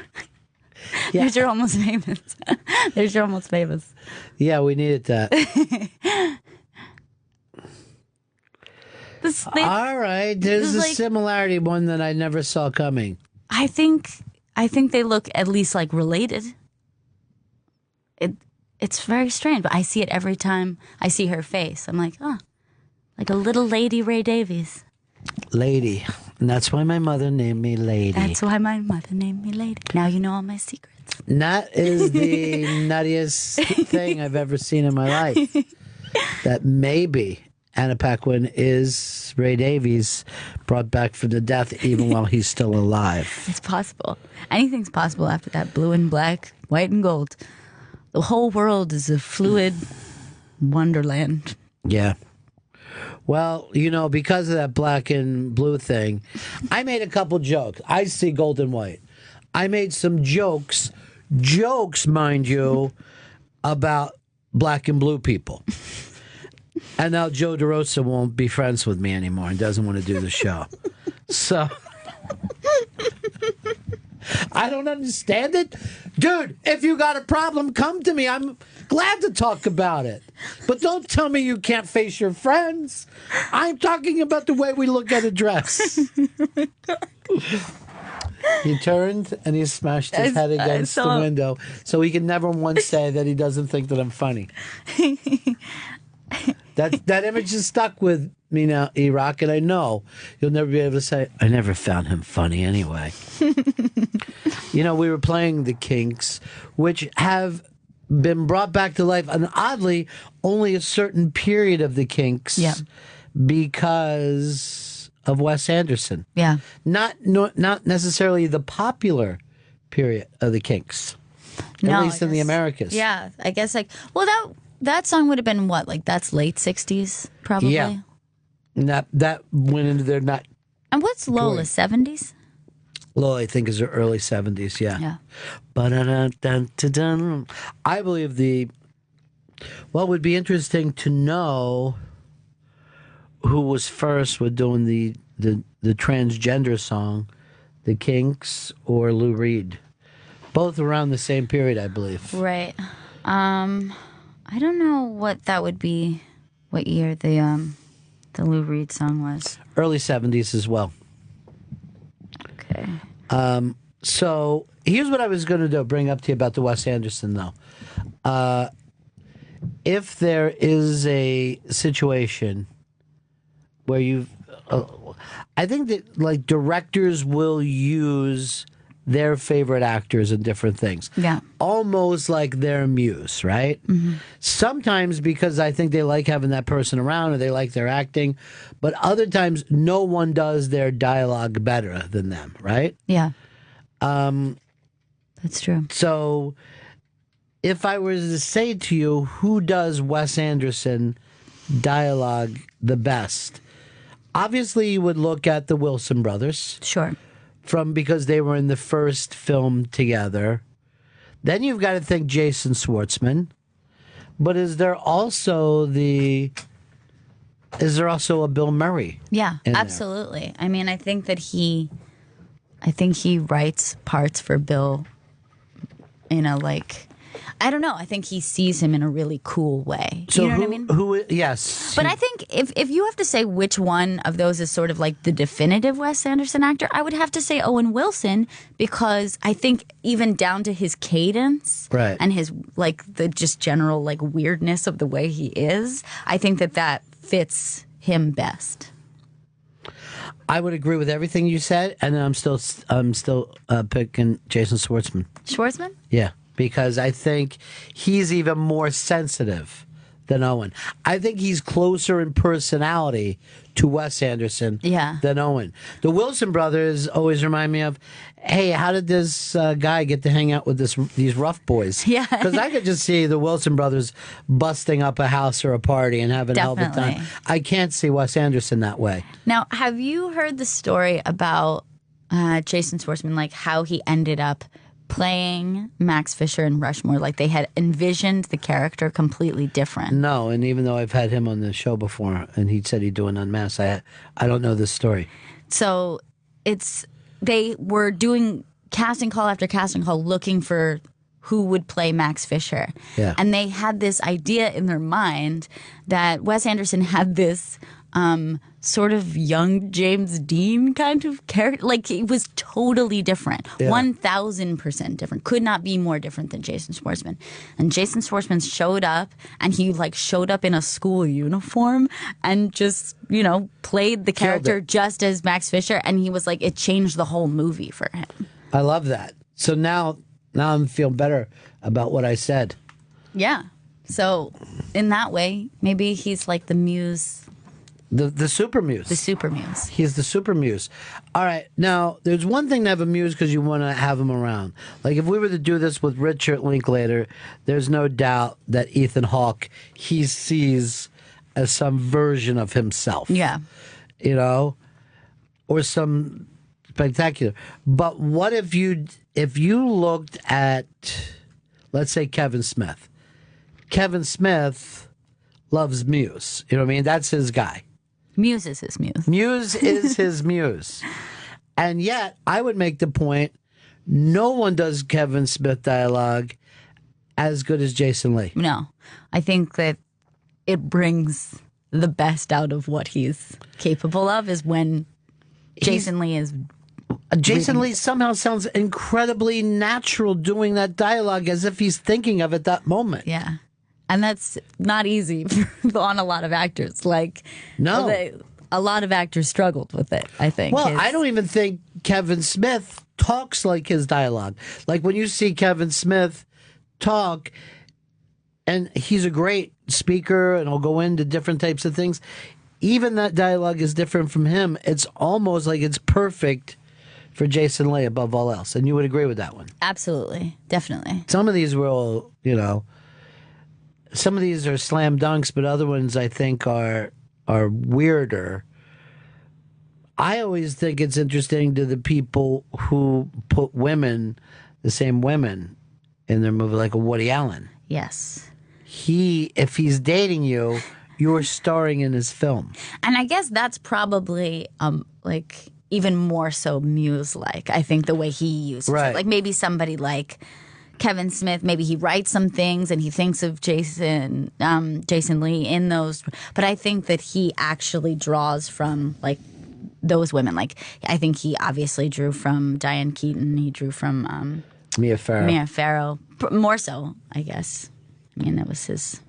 I would disagree more so because I think it's Diane Keaton. But here's the weird thing about Woody: those girls start to talk and dress like him. Yeah, I mean it's almost like Scientology. It's pretty strange how all the women in Woody Allen's films. Emma Stone is doing it now. They just talk like Woody Allen. But is it that? Do you think that she learns like, oh, this is how people talk in Woody Allen movies, or do you think that he has some sort of like dynamic? I don't know, presence that when you're with him, you just like start to lean into all of his like little character. Yeah, but it doesn't look like it's a fun way to actually feel and behave in real life. I think I would despise it. All right, let me give you Marty Scorsese. Which one is him? Is it Bobby De Niro or is it Leo DiCaprio? His latter day. I guess I'm going to say De Niro more so because I think De Niro maybe encapsulates something that not that he wants to be, but like, I think it's what he wanted to be. Yeah. I think he wanted to be the tough Italian kid. Yeah. And he was the sickly one. But I'm going to say something that sounds like cruel. I think he just uses Leo because Leo can get movies greenlit. That's very possible. Yeah, because that was kind of a weird connection that ended up happening there. Like it was strange that he adopted him into all of his. I think Leo came to him with an open heart, and then I think he went, "Oh, okay, this kid is, he's a fast train to Greenlight Town." Yeah, box office gold. Yeah, I'm gonna have him around. Boy, nobody lives out there like that Leo, do they? Mm-mm. It's his world. Now, Ed Burns, Michael McGlone. Are you familiar with him? Michael McGlone? I don't know who you that is. will if you... Let's just have a clip of Brothers McMullen, anything with Michael McGlone in it. Off the YouTube. And you will know him immediately, and only from Ed Burns movies and very little else.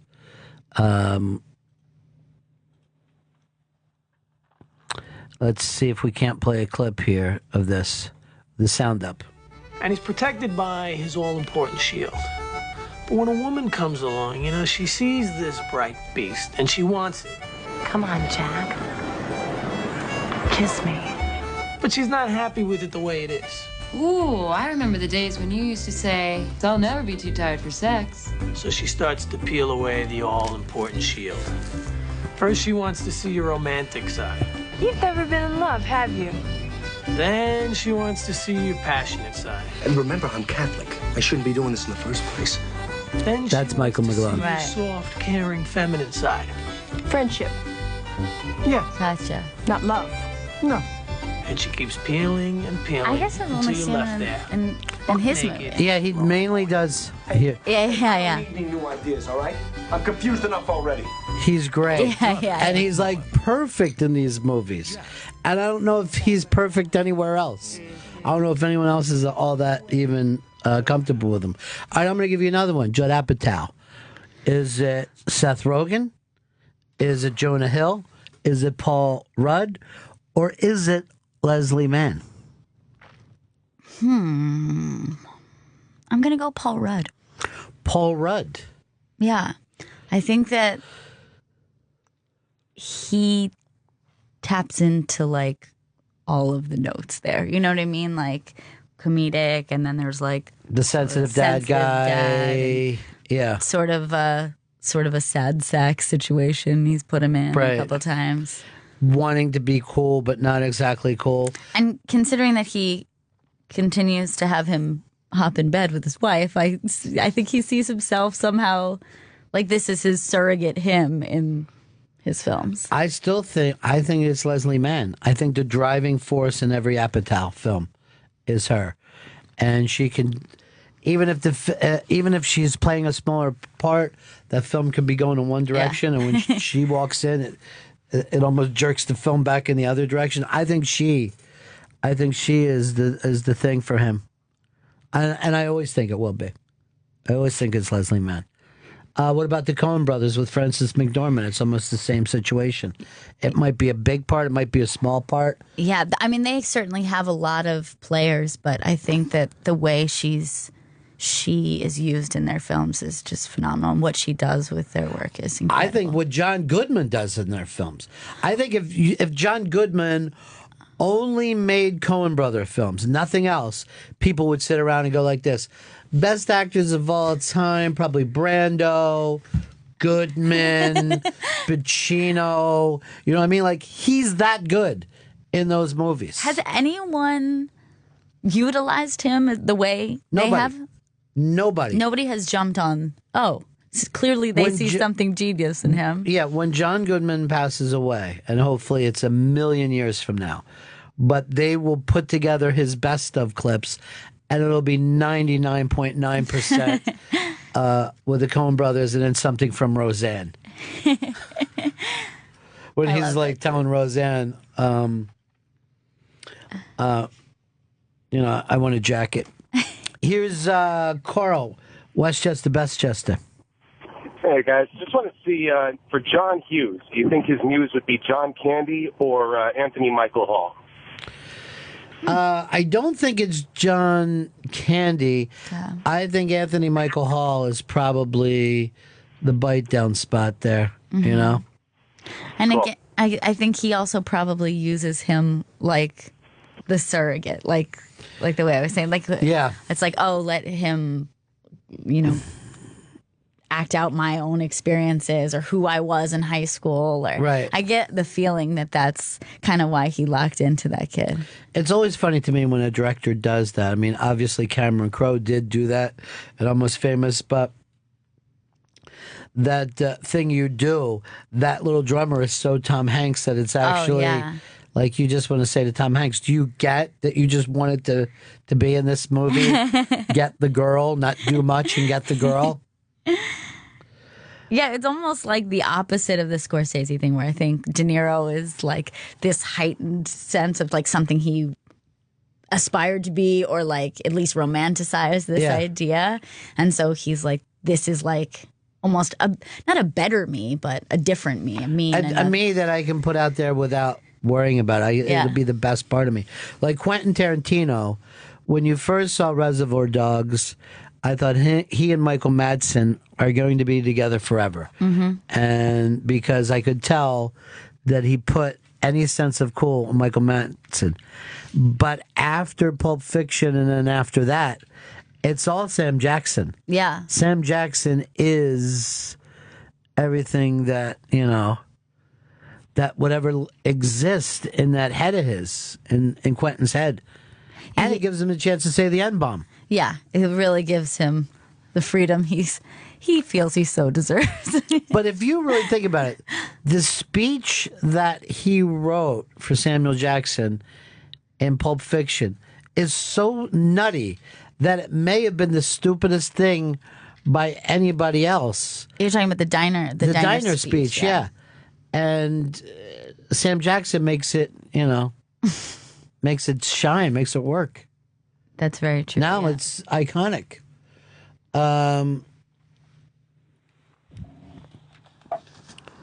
Here is Sean. Sean, you're on the Ron and Fez show. Bennington show. Yeah, Bennington I show. actually disagree. I think John Hughes' muse was more Molly Ringwald than anything else. Molly Ringwald is a good call. True. Yeah, he saw beauty in her that I don't think any other director saw. hence why he directed her, or he cast her, excuse me, time. But also think how much she looks like Anthony Michael Hall. You know what I mean? Like she is like the girl version of Anthony Michael Hall. They could be like brother and sister. Or the same weird transgender person. I don't know. I got to tell you the truth, though. There's something about him that just likes the age. You know, the John Hughes only really does good, you know, just loves the fact that people are just about an uncool 15 or 16. Yeah. You know? He works in a very narrow zone of life. Yeah, that's all of it for him. Although Planes, Trains, and Automobiles is one of the best things ever. Super funny. You know, I had to break myself away from watching Diner this morning. When I woke up, I had, recorded Diner, and I'm like, I'm watching like 15 minutes of it. I'm like, fuck, I wonder if I should just call off today. Just sit home and watch Diner. This movie's so good. I haven't seen it in a really long time. Like, I saw it when I was young, so I feel like I couldn't even like give you a synopsis of it. Like I can't even remember exactly all that happens. It's been a long time. It's a coming of age film. Sure. How writers and directors love when we come of age. There must be something where you go, like, I've got a movie idea. It's about two people in their 40s. Nope. Don't want to hear anymore. No thanks. I'm sorry. Two people that are 15. Yeah, go on. So now you've piqued my interest. Yes. So it's like a new school. They're starting to have sexual feelings for the first time. Is it because everyone has gone through it? Is that why? It's like everyone was 15 once. Well, it's because so many teens go to movies. Right. And they only know how to react if they see teens. But adults also are very, like, love nostalgia. Like, they love to think about. Here's what adults want. They want to go back to that age and do it right this time. Mm-hmm. They want to take their middle-aged brain, shove it into a teenage boy's head, and then cheat at life and do everything right. I've decided I'm not going to that party. I'm going to study for my SATs and then have sex with that girl over there by tricking her with my now adult mind. I won't be intimidated anymore. I won't be afraid to talk in front of the class or learn the twist. Why didn't I twist when I had the chance? That's the thing about life. If you look backwards, you would go like, why did I give a shit about that? Oh, everything. Everything feels like that. You'll think about something that happened last year and you're like, man, I really made a big deal out of that. And it ended up just panning out and everything was fine. Making a big deal out of nothing is the worst thing that you could do, and is probably the most common mistake. Yeah. I think also, or if you think about any job that you've ever had that's now in the past. Yeah. I don't know, maybe that's different for you because you have like an actual career. No, I agree. Like, I shouldn't have made a bigger deal out of it as I did. Yeah, there are things that at the time just felt like so make or break, and then you're like, if we don't get this, we're dead, and we all tell it to each other. Everything's on the line. And it's never true. There's always another day until you die. And after that, what is there to worry about? Not a damn thing. Not a GD thing.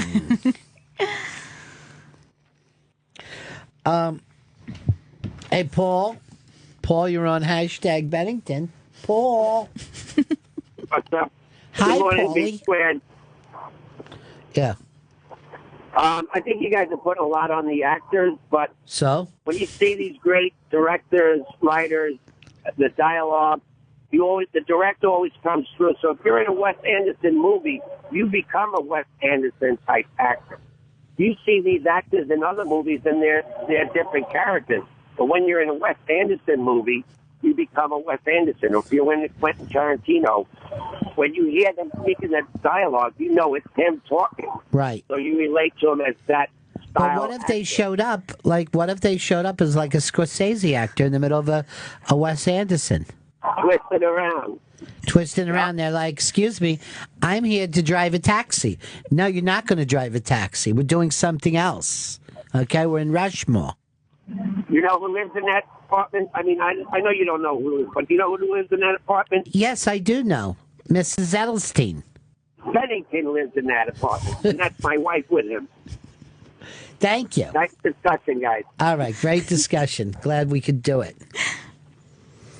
But let's take a Spielberg. Who's his guy?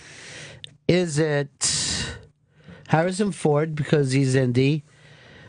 Is it Tom Hanks because they seem to be in love with each other now? Or is it Richard Dreyfuss, who he did his best films with? Yeah, I guess my instinct was to go. Sorry, my instinct was to go with Richard Dreyfuss because probably that's where all of the good ones exist within that. But maybe it's Harrison Ford or something. I know. I think it is Richard Dreyfuss. I think it's Richard Dreyfuss for me. When Spielberg was great. Yeah, I hope he's not listening because he'll feel bad about himself. But I mean, you're still great. You're in your still own great, way. but more in like in a Tom Hanksy way instead of a great Richard Dreyfuss way. Now, I have one for you, and I think that this one is like an actual pure muse situation. Where Okay, I so think, let me get this straight. Your example is great, and mine have been crap. Gotcha. No, I'm saying. I understand. No, I'm saying this is where the director is completely inspired by the actor. All right. And I think they go together. If you take one out, you ruin the legacy, you'll kill the other. Okay. And that's John Waters and Divine. I think Divine was like a pure muse to John Waters. I would agree with that. And I feel like there's been a sadness about John Hughes the rest of his life after Divine. Like a piece of him died. I think that is very true. Yeah. Like that they were like one organism in a weird way. And also, like we talked with the Scorsese thing, I think Divine was able to do things that like brought things out in him. You know what I mean? Like, yeah. I think Divine gave him a lot of bravery. Yeah. Because he was able to say, well, that's Divine doing that thing. Of course, yeah. I love to do an unmasked with John Waters. He's so rad. I brought it up to my guys, and they're like, no, we just want you to do unmasked with crappy people that are boring. Really? They said that? They kind of said it under their breath. Oh. Because they don't want me to be happy. That's their main goal. You cannot be happy. We need to break again and play a little catch up here. It is the Bennington Show. Today, if you like to talk about anything, it's 866-766-0339. It's hashtag Bennington on the Twitterverse, where all the crazy dress stuff started. And we'll be right back. Sit down, have a seat. We're all going to do a radio show. Bennington will be right back.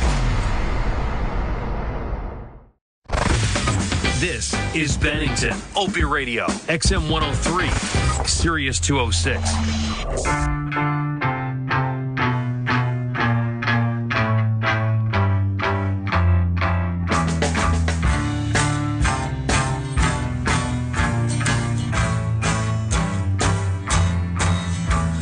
Taxman's taken all my dough and left me in my stately home, blazing on a sunny afternoon. And I can't sail my yacht, he's taken everything I got.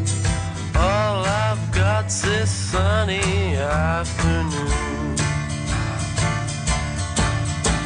Save me, save me, save me from this squeeze.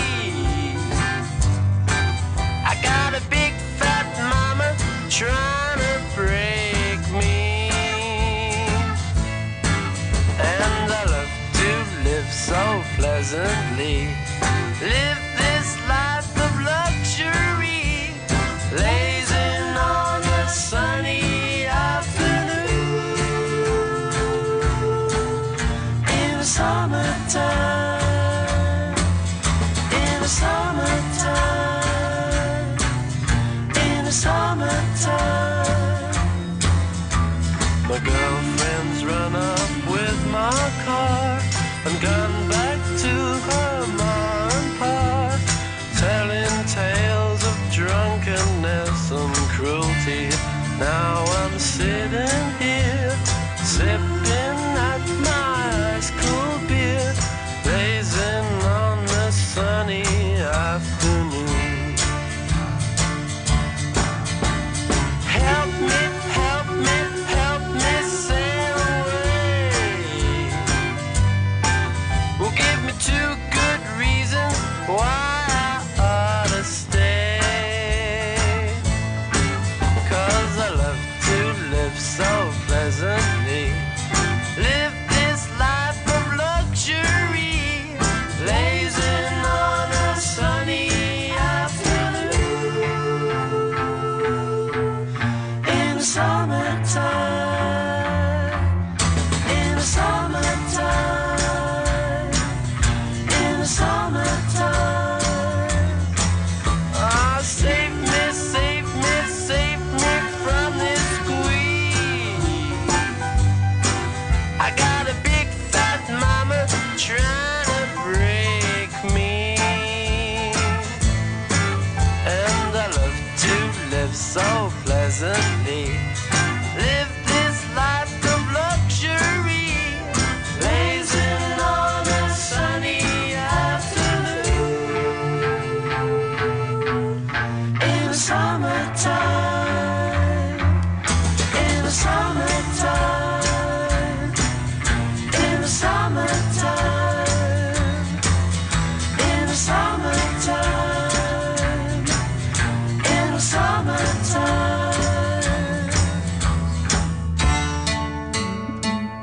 Bam, bam, bam. The Kinks, our house band today on Bennington. Nice call. So good to have them here. It is nice to have them here and having them back together. You know, they've talked time and time again about reforming and doing one more tour, and Rolling Stone brings it up every 6 months, but I haven't seen it happen yet. You could also see Ray Davies in a lot of pubs in Manhattan. He likes a working class bar, is what he likes. I'm going to try to find him. It's Bennington. I'm going to try to find him. Ron Bennington, Gail Bennington, no relation. Just hanging out together, playing a little music, talking about the Kinks. A little sunny afternoon. On just this beautiful sunny afternoon. You're being very radio with that. I know. It's a sunny afternoon. You're here. Hey, guys. It's another sunny afternoon. I love Radio Girl. Radio Girl is that raspy voice girl who knows a couple facts about the song and then throws you into it and lets you go. I was going to go into Almost Famous again, but I understand that I do it a lot. But she's just like, we've got Lester Bangs here from Cream Magazine.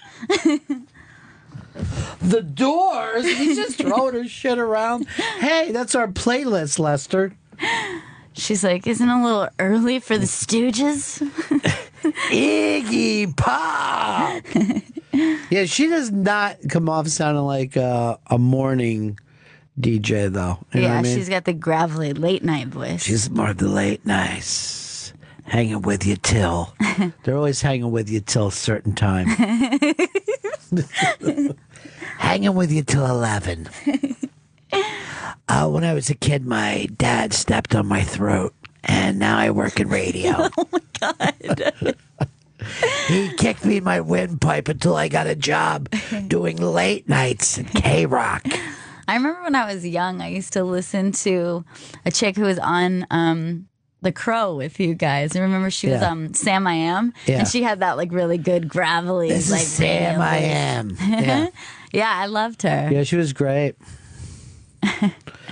And then see, here's the thing about when you're a girl and you work in radio, you either have dated a couple of the bands or record guys. Sometimes both. Here is Sean. Sean, You're on Bennington. How you doing, buddy? Hey, what's going on? Great show, guys. It is great.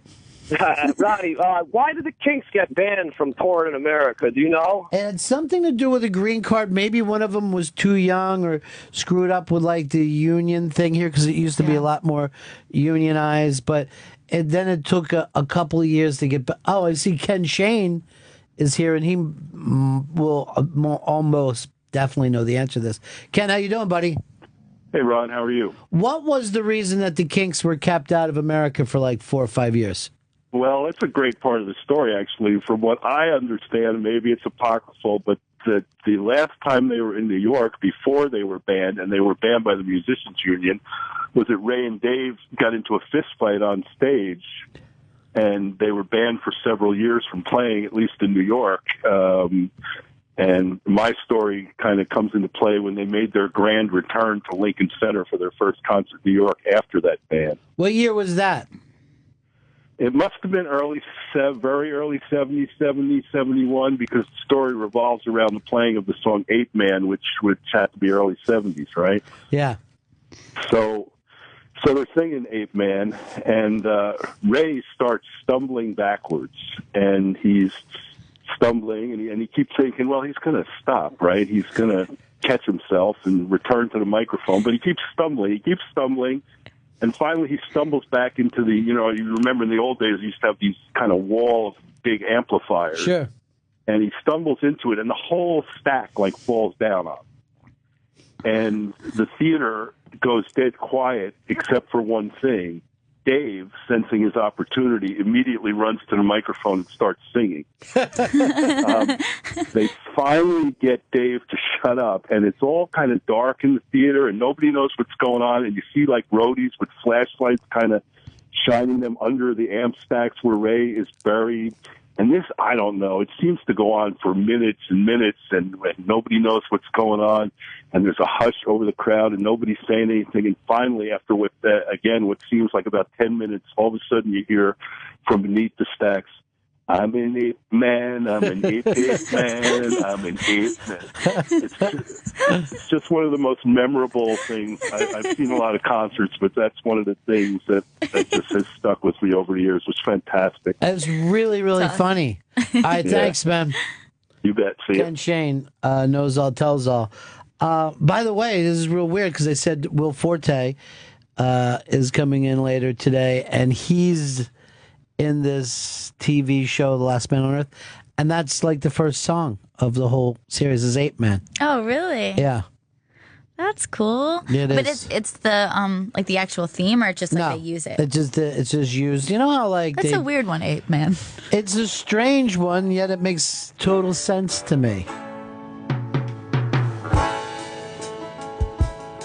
I think I'm sophisticated because I'm living my life like a good homo sapien. But all around me everybody's multiplying and they're walking around like firemen. So I'm no better than the animals sitting in their cages in the zoo, man. Cause compared to the flowers and the birds and the trees, I am an ape man. I think I'm so educated and I'm so civilized cause I'm a strict vegetarian. But with the overpopulation and inflation and starvation and the crazy politicians, I don't feel safe in this world no more. I don't wanna die in a nuclear war. I wanna sail away to a distant shore and make like an ape man. I'm an ape man, I'm an ape man, I'm an ape man. See, here's the weird thing about, I think if you go back to the Kinks stuff, the first stuff, right? Like You Really Got Me. It's just this really badass rock and roll just thrown in your face. Then he kind of becomes Lennon and McCartney. Mm-hmm. And then in the 70s, it's like he's writing novelty tunes. Yeah, it's this is so bizarre. Like that almost sounds like it could be like a Violet Femme song. You know what I mean? Like his voice is very similar to what's that the singer of Violet Femmes? I can't think of his name. The singer of Violent Femmes. That's what they call him. I can't think. Just Mr. Violent Femme. I hate when I can't think of it. Why is that the big part of the story? Well, I guess it's not. It really isn't at all. Plus, A-Train is looking it up for you. Gordon, is that it? Gordon Gano. It is? Oh. I guess I wouldn't have got it then. There was it wasn't something that you forgot. You just never knew it. I never knew it. Never knew it at all. It's 866-766-0339. 866-766-0339. Hashtag Bennington for you tweeters that are tweeting out all of your Twitterness.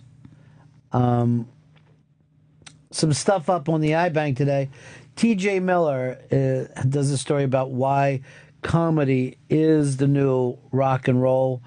Bill Cosby has put out a thing that says, I'm far from finished. And I hope that doesn't mean drugging and raping women. I hope. I really hope he's finished. Yeah, in that department. I hope you've stopped with that part of it. Just kind of hoping for a retirement on that one. Yeah, just slow it down a little bit if you can. Great video, kids trying breakfast from other countries, which is always really funny. But I don't know of anyone who does breakfast like the U.S. We tend to have a giant breakfast. Well, the English have the full English breakfast, Yeah. which is similar in like size to like a big American breakfast. Yeah. But then instead of potatoes, you have baked beans. There's also a roasted tomato on there. Like there's some weird stuff. But it's like, I think sunny side eggs, beans, roasted tomato, toast. It's like Toast and jams. Toast and jams, But perhaps. don't you think people just have what they're used to or what they have? Like, I'm sure, like back in the Old West, they probably just had leftovers first thing in the morning. Like, here's some venison and leftover biscuits. There are plenty of countries that don't get into a big breakfast, and I can't understand that. As an American, I think I've been taught to believe this is the big Well, we were told it's the most important meal of the day. And I believe them. Any other meal is not that important. You want to eat? What do you want for dinner tonight? It's not important. What's important is we had sausage this morning, and now I'm just shooting through the day like a jet. I always like to say that a late night snack was the most important meal of the day, or drunk food. Food that could be eaten when drunk that would never be eaten any other time. Never be eaten again. Like, you have to be pretty drunk before you even get the thought, Jack in the Box. I mean, you know how loaded you have to be before you'll say to someone, White Castle. White Castle is a different experience, sober versus drunk. I don't know if it can be done sober.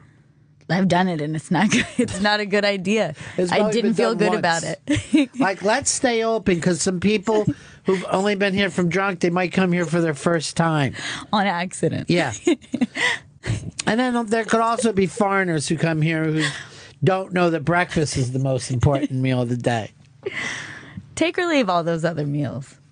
Take or leave them. The dining and dashing that takes place during drunk hours is pretty amazing. I would not leave my restaurant open because of the amount of... You either got people yelling out things, or they're like, we've eaten, let's leave. Nothing is without paying. Worse than dealing with that crowd and then adding like food into that. It's like they can't be trusted to tip anyway. Like, even if they do pay, they don't know what they're doing. They don't know how to do math, and their money just went into alcohol. Yeah, and they don't have a lot of it left. They're like, I'm gonna have to cut back on the tip because I did spend a lot of money on booze. I want $4 worth of eggs and toast, please. That's what they should just say. Here's just a one price, no matter what you're ordering at all. Some people who see them go in for a full meal. I think you have to eat breakfast. Here's Brett in D.C. Go ahead. Hey, what's up, guys? How you guys doing? Yeah. Doing okay. I'm in the Navy. I lived in Japan for a while, and they don't even have breakfast restaurants. They don't have breakfast restaurants? Yeah, like you can't. Like, I didn't even know how to go get breakfast. Like, it's just something in their culture. You just eat breakfast at your house. But what do they eat for breakfast? I don't know. I mean, I'm American. I lived in Japan. I ate, on base most of the time, but I don't have any idea. I'm assuming noodles and rice. Here's the thing. Every other meal. The reason why they don't open up their restaurants for breakfast, that's when they get together and talk about rebooting bombing Pearl Harbor. Maybe so. Yeah.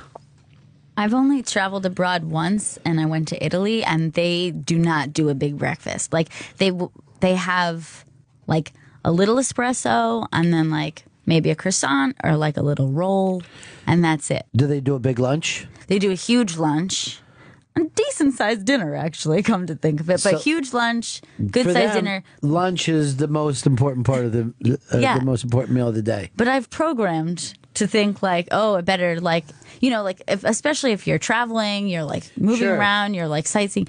The first meal, it's nothing. But the only thing that's really cute about it is like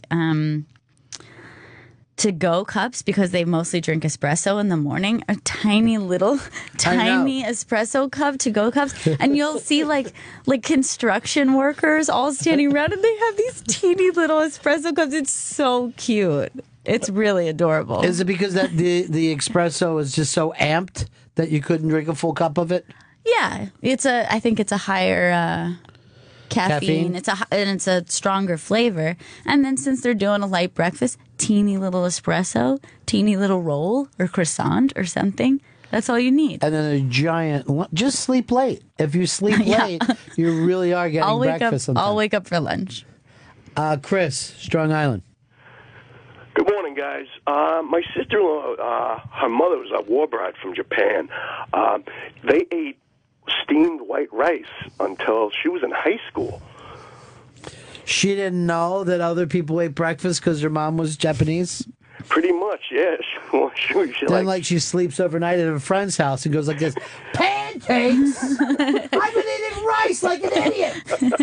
I've been eating like a Japanese person. That's the deal, man. Great to hear you guys on Friday. Have a great weekend. Peace. They just like a small breakfast and then a very small wash rag. Just teeny, warm. They sit on a bench next. Here's Tommy. Tommy, can you hear me? Hey, good morning. Tommy. How are you guys this morning? Tommy, can you hear me? Uh-oh, we're going to do this again? Tommy, what do you got, buddy? I think breakfast is an English... Tommy? Tommy? Go ahead, Tommy. All right. I think it's an English-influenced thing, breakfast. Tommy, can you hear me? Tommy? You were saying something, though? Can you hear me, Ron? Did you get what I said? So what would you like to talk about? All right. Have a good day. See me. Feel me. Touch me. Heal me. I'm one of the few people who really loves the movie to that, and a lot of people don't. I love it. That's because you're not a big Who fan. If you were a Who fan, you would despise it. Can't you be both? Can't you enjoy the film? Do you think it's all right? Do you think it's all right? You take the boy to Clooney. It's all right. I think it's all right. That movie was terrifying to me as a kid. That movie is so fiddle about. Yeah. Oh my God. Are you kidding me? Yeah, it's a little weird for kids to say. I didn't. Not a mistake. Kevin, South Carolina. Hey, kids. Hey, I got a Kinks question for you, Ronnie. I don't go deep. I know all the songs everybody knows. Right. But what did Kinks fans think, like the real Kinks fans think, when the Kinks got really big in like the 80s? I mean, they had music videos, and they had, what was it? Yeah, Come Dancing was a giant hit. That was it. Was that like, oh my God, they suck now? Or was it just like, No, I don't think so. I think people always knew that they were pretty much a pop band, and I think people always thought good things for them. You know what I mean? These songs aren't, hideous. They weren't terrible, no. No.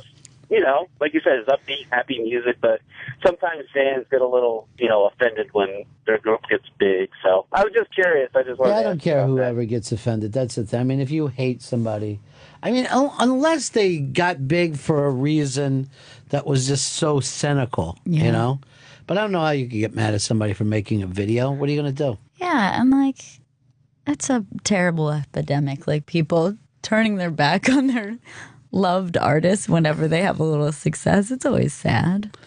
Yeah. Or not letting them just change and be human. Now we're gonna try this. I hate you now if you're gonna do that. See, this is what I will always do though.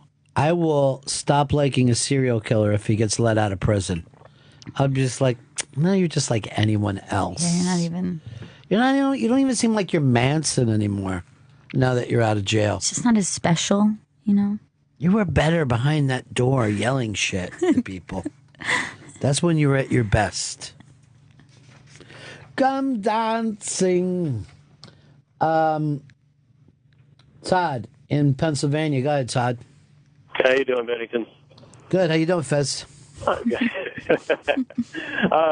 things. I spent some time over in France, and they really do food right. The first thing is in the afternoon, they have an afternoon snack, which is like a formal part of their workday. So they take another little break between lunch and dinner and have a full snack, which is really cool. They call it goûter, which is like it just really refreshes you in the middle of the day. And the second thing is nobody over there is overweight. One, because of course they use fresh ingredients, but two, their portion size is smaller. And the way to look at it is that if you can't get full enjoyment and savor the flavor of whatever course you're eating in 2 or 3 bites, then you're having way too much of it.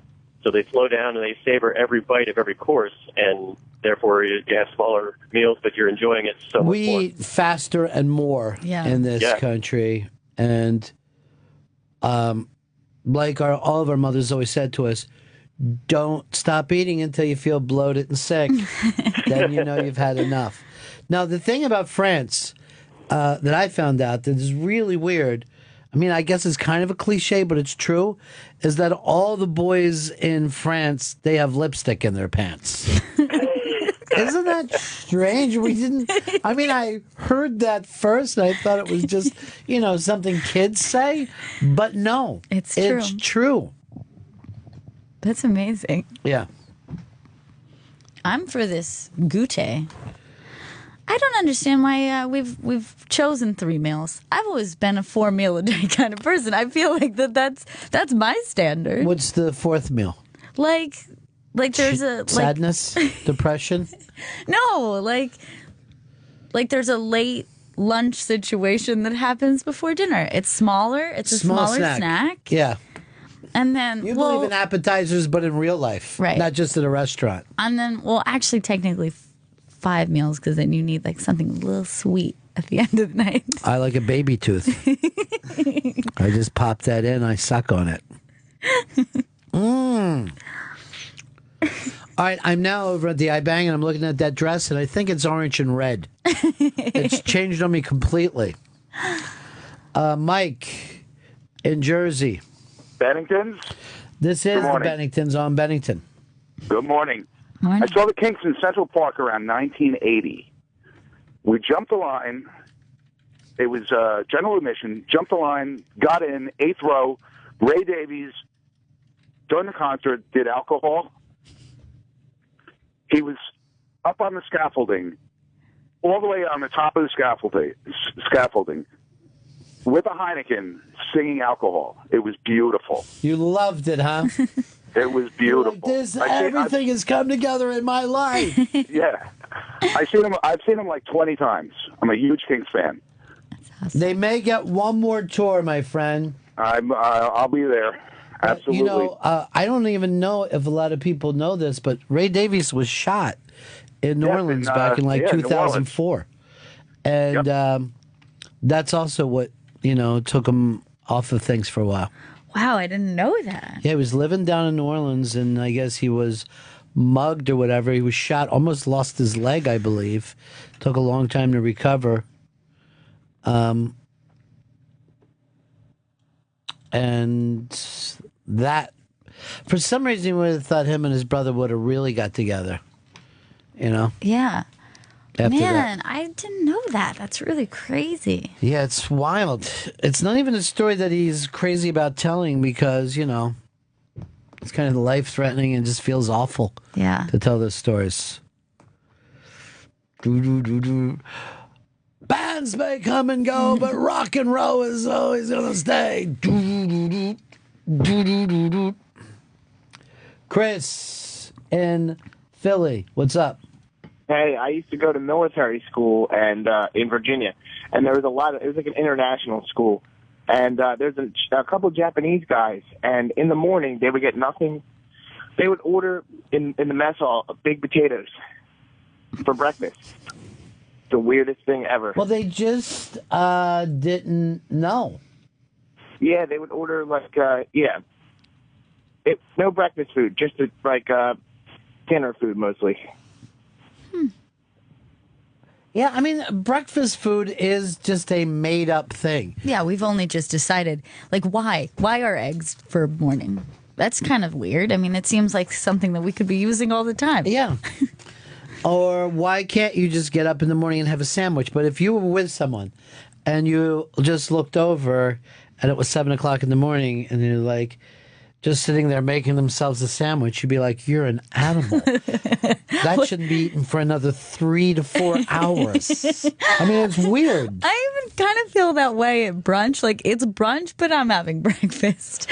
Like, I see... Yeah. Like, I kind of feel weird about just, like, getting a burger as my first... You know what brunch is. It's a chance to drink alcohol during breakfast. It's like it's Sunday. We're going to forgive ourselves of our regular socialness and drink alcohol while we have an omelet. That's all brunch is. True. No one really wants a pork chop. Sunday morning, let me get a steak and some bacon, because that doesn't normally go together. Give me some turkey and some eggs, a jelly donut, and some pasta. Why do we... Keep the drinks coming. Yeah. Lots of drinks. I'm going to start acting with mimosas, but after that, just bring me shots of tequila. Our family would start every breakfast with shots. Well, they used to also have that thing about you can't drink before noon or you're a bad person. But then you got people going, oh, quarter out, 15 minutes till. 15 minutes till I can drop the first hammer of the day. You know, people make up these things for themselves. Like, I was outside last night having a smoke, and it was like 5 o'clock, and I watched the amount of bosses that just wait till 5 o'clock to leave. Like, the down the hall people. No one's making them, no one's putting on them any schedule. We have a 24-hour day here. Absolutely. It's really bizarre. But they go, come in at 9, I leave at 5. Why? I don't know. I heard it once when I was younger. I've worked places like that, and there was like a minimum time where it's like if you left, I think that they thought it would look terrible if you walked out a minute before then. But people show up as late as they want. There wasn't like it wasn't like people clocked in. But if it would look crazy to leave 5 minutes before that time. And then it's just a mass exodus, like everyone's trying to... Everyone waits till their boss to start to leave, and then they start to put on their coat. Oh, yeah, nothing's worse than that. Like, if you work in an office where you can kind of see everybody, it's like there's the chain of command. Like, everyone waits for the higher-ups. So, like, always, when you're at the bottom of the totem pole, you're just waiting for the last guy. If your boss has something to actually do, you're like, damn it. He's mad at his wife, so we all have to stay here. God damn it. Brian, Jersey. Hey, Ronnie. When I was a kid, we went over to France, and they put out, like, we went up for breakfast or in a hotel or whatever, and they put out, like, salad, and I was, like, really upset because it wasn't what I was used to, and it was like adult dinner food or whatever. But then they whip out dessert, and there's no dessert. It's just part of the meal, like, incorporated. So they go like back and forth. They just take little bites. So I was like heaven all of a sudden. It blew my mind. You was just suddenly in heaven. Little salad, little cake. Yeah. Salad hell to dessert heaven. It was amazing. Salad hell, dessert heaven. That's the name of my new book. Here's Chris. Chris in Ohio. You're on the Ron and Fez show. Hey, Ronnie. Hey, Ron. I'm not one of those people. I don't like breakfast food at all. So if I go out to eat on a Sunday with my family, or if I make breakfast for my wife, I will have a hamburger. And people look at me like I'm a weirdo. Am I? Well, you are a weirdo because you act outside of the norm. But the norm itself, that we set it up this way, is strange. We would not expect someone to have a French fries and burger for breakfast. But there's no more calories than that than if a stack of pancakes, some sausages, syrup. You know what I mean? Like, it's not like, oh, I eat light. But you're clearly operating outside of society. You're outside of the norm. You've done something different. Like, let's face it, if you go to a movie and someone's eating a Slim Jim, that person's a weirdo only because it's different than what everyone else does. Remember when like they started to like try to have like more like gourmet food? They're pushing it again. It was really weird. Who wants to eat that kind of food in a movie? Well, first of all, you're trying to focus on the movie, and you're going to sit there and be like cutting a steak with your fork looking up. I hope Leo DiCaprio gets out of this mess. I don't watch anything that I like really want to pay attention to while I'm eating dinner anyway. But do you have popcorn every time you go to the theater? Most. See? And why? I mean, you don't feel the need for popcorn at other things. You're not like at a concert, get some popcorn. I'm at church, make sure I get a barrel of popcorn. You know what I mean? Like, the fact that we eat popcorn at the movies is just something. Or just like you go to a ball game, you want a hot dog. But like if you eat a hot dog in a movie theater, it seems crazy. I'm disgusted by people who are like, I got a hot dog before the movie starts. You're like, oh. Even people who would get nachos, like I'm not against nachos, but like I think it looks crazy if you're sitting there with like a plate full of nachos that you can't really see too much. Well, you can't have a food that's gonna drip on you like that.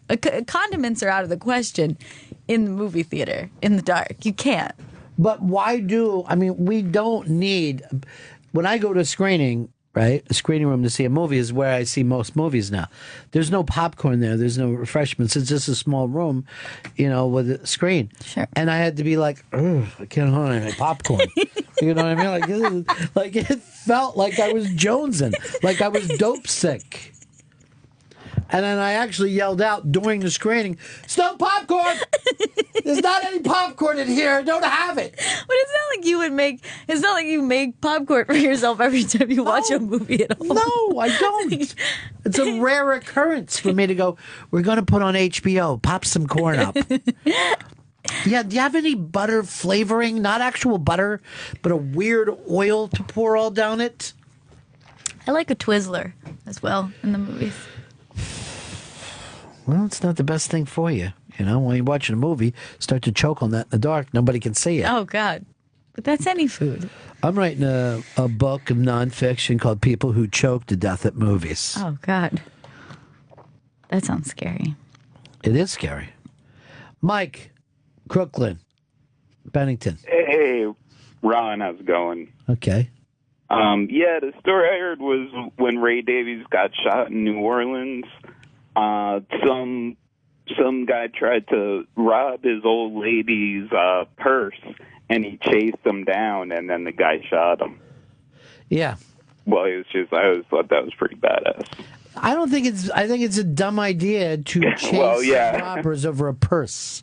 That too, but yeah, the kids from Frozen were so right when they said "let it go." But that's a lesson you learn from when you were a kid. Like if somebody grabs your bag, if somebody like tries to take, you just drop it, let them have it. But I think in the moment, you're going to react however you are truly inside. Like it's like whatever that personal instinct is, no amount of like, this is the way we act in an emergency or terrible situation is going to help you. I think ultimately you're going to revert to whatever it is that you do. Did I ever tell you the horrible thing that I do to people in the streets in New York when I see somebody I know? I just did it last night to our intern, okay. That's his name, okay. So here's what I do. Like, stand up, and you're walking towards me. Now, you don't see me. I'm either coming at you on an angle. Okay. And I've done this to a lot of people in the streets of New York. So you're walking along here. I drop my shoulder down, and I lean into them like that. So they can't see me, and all they see is a shoulder and a person leaning. So I've done it to Eddie Trunk. I've done it to Wally the Cue Card Guy. I've done it to Fez and got a girl scream from Fez. But what I got from MK was he actually did this. He starts doing this crazy dance, and he goes, "Excuse me, I'm sorry." And then I just lift my head up into a smile. So he sees it's me, and he goes like this, "Okay, it's you." And then, okay, it's you. But he was really thinking he was being leaned to death. Oh my God. I don't know how I would react to that situation. Who knows? You don't know really how you're going to be. You might just start punching. I actually say to myself, one of these days somebody's going to smash me in the back of the head. But I think that men have a tendency to be like, "Hey," first, because they don't know if the person's having a heart attack, right, or drunk or whatever. It's not the same as if you went for their crotch. But I don't know why I got around to it. I just lean into them and keep the head down. You got to be careful. Someone could bring the knee up. Well, I did it to Eddie Trunk down near Madison Square Garden, and I had to have walked him at least 15 yards up against the thing. It just kept going and going, and he was like this, "Hey, come on now, hey, hey!" Being pushed up. But none of these guys seem like defensive linemen. They're really ready. They're really ready to go with the block.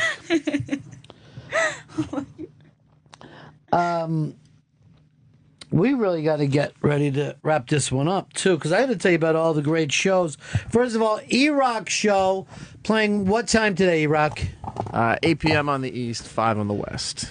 8 p.m. on the East, 5 on the West. Then, you got to accelerate it right on after us here on Opie Radio. Sam Roberts show, 3 o'clock today. And then it's Eric Nagel, 8 o'clock on the East today. This Bennington show will be available later on demand. Very nice. They updated on demand, too, so you can now find Opie Radio instead of Sirius XM Talk. Oh, thank Christ. Thank God. Now you're not going to get all those emails. No, yeah. You guys suck. You never put anything where you need to. I'm typing my disgust with you.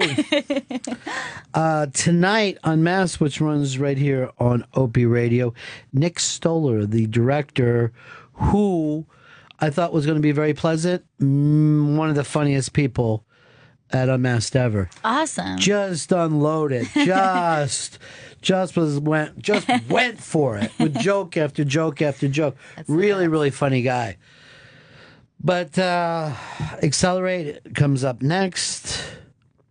And then people, Sam Roberts at 3, and he's doing a whole thing on underground luchador wrestling, which is so good. It's going to be cool. Very good. Yeah. Well, he wants to do a thing where not only the wrestlers wear the masks, right? But so do the announcers. Great. And then they sit down for a talk and they just unmasked. It's just like my show Unmasked. They both take their luchador mask off.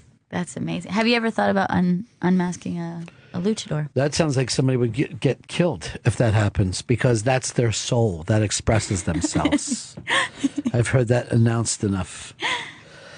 So thank you for coming in. I believe we're in next Friday as well on the Bennington show. So I appreciate Opie for that. As I said, there's another 19 shows that you can listen to today. I'm doing Ron and Fez later today. I'm doing Unmasked on this channel later tonight. Accelerated comes up next.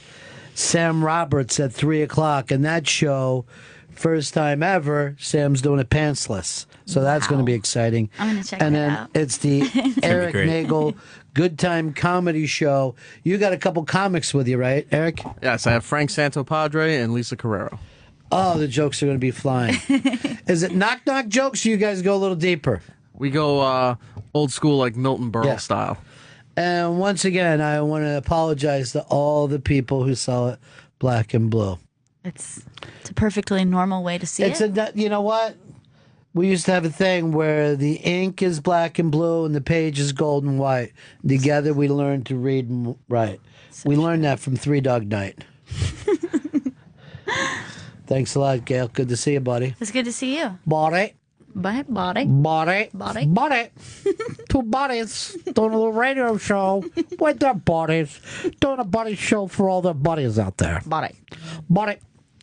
You know what my first dog's name was? Body. So that makes my porn name Body. Body.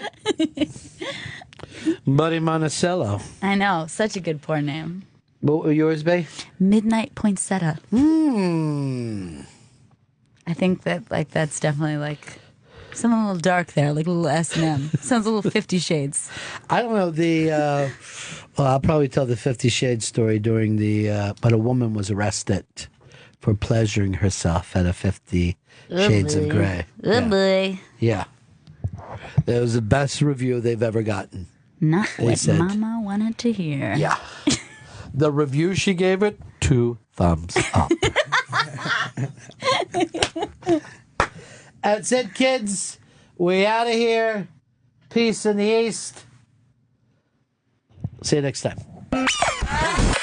You've been listening to Bennington, only on Opie Radio, XM 103, Sirius 206. You can listen to it again by going to Sirius XM On Demand.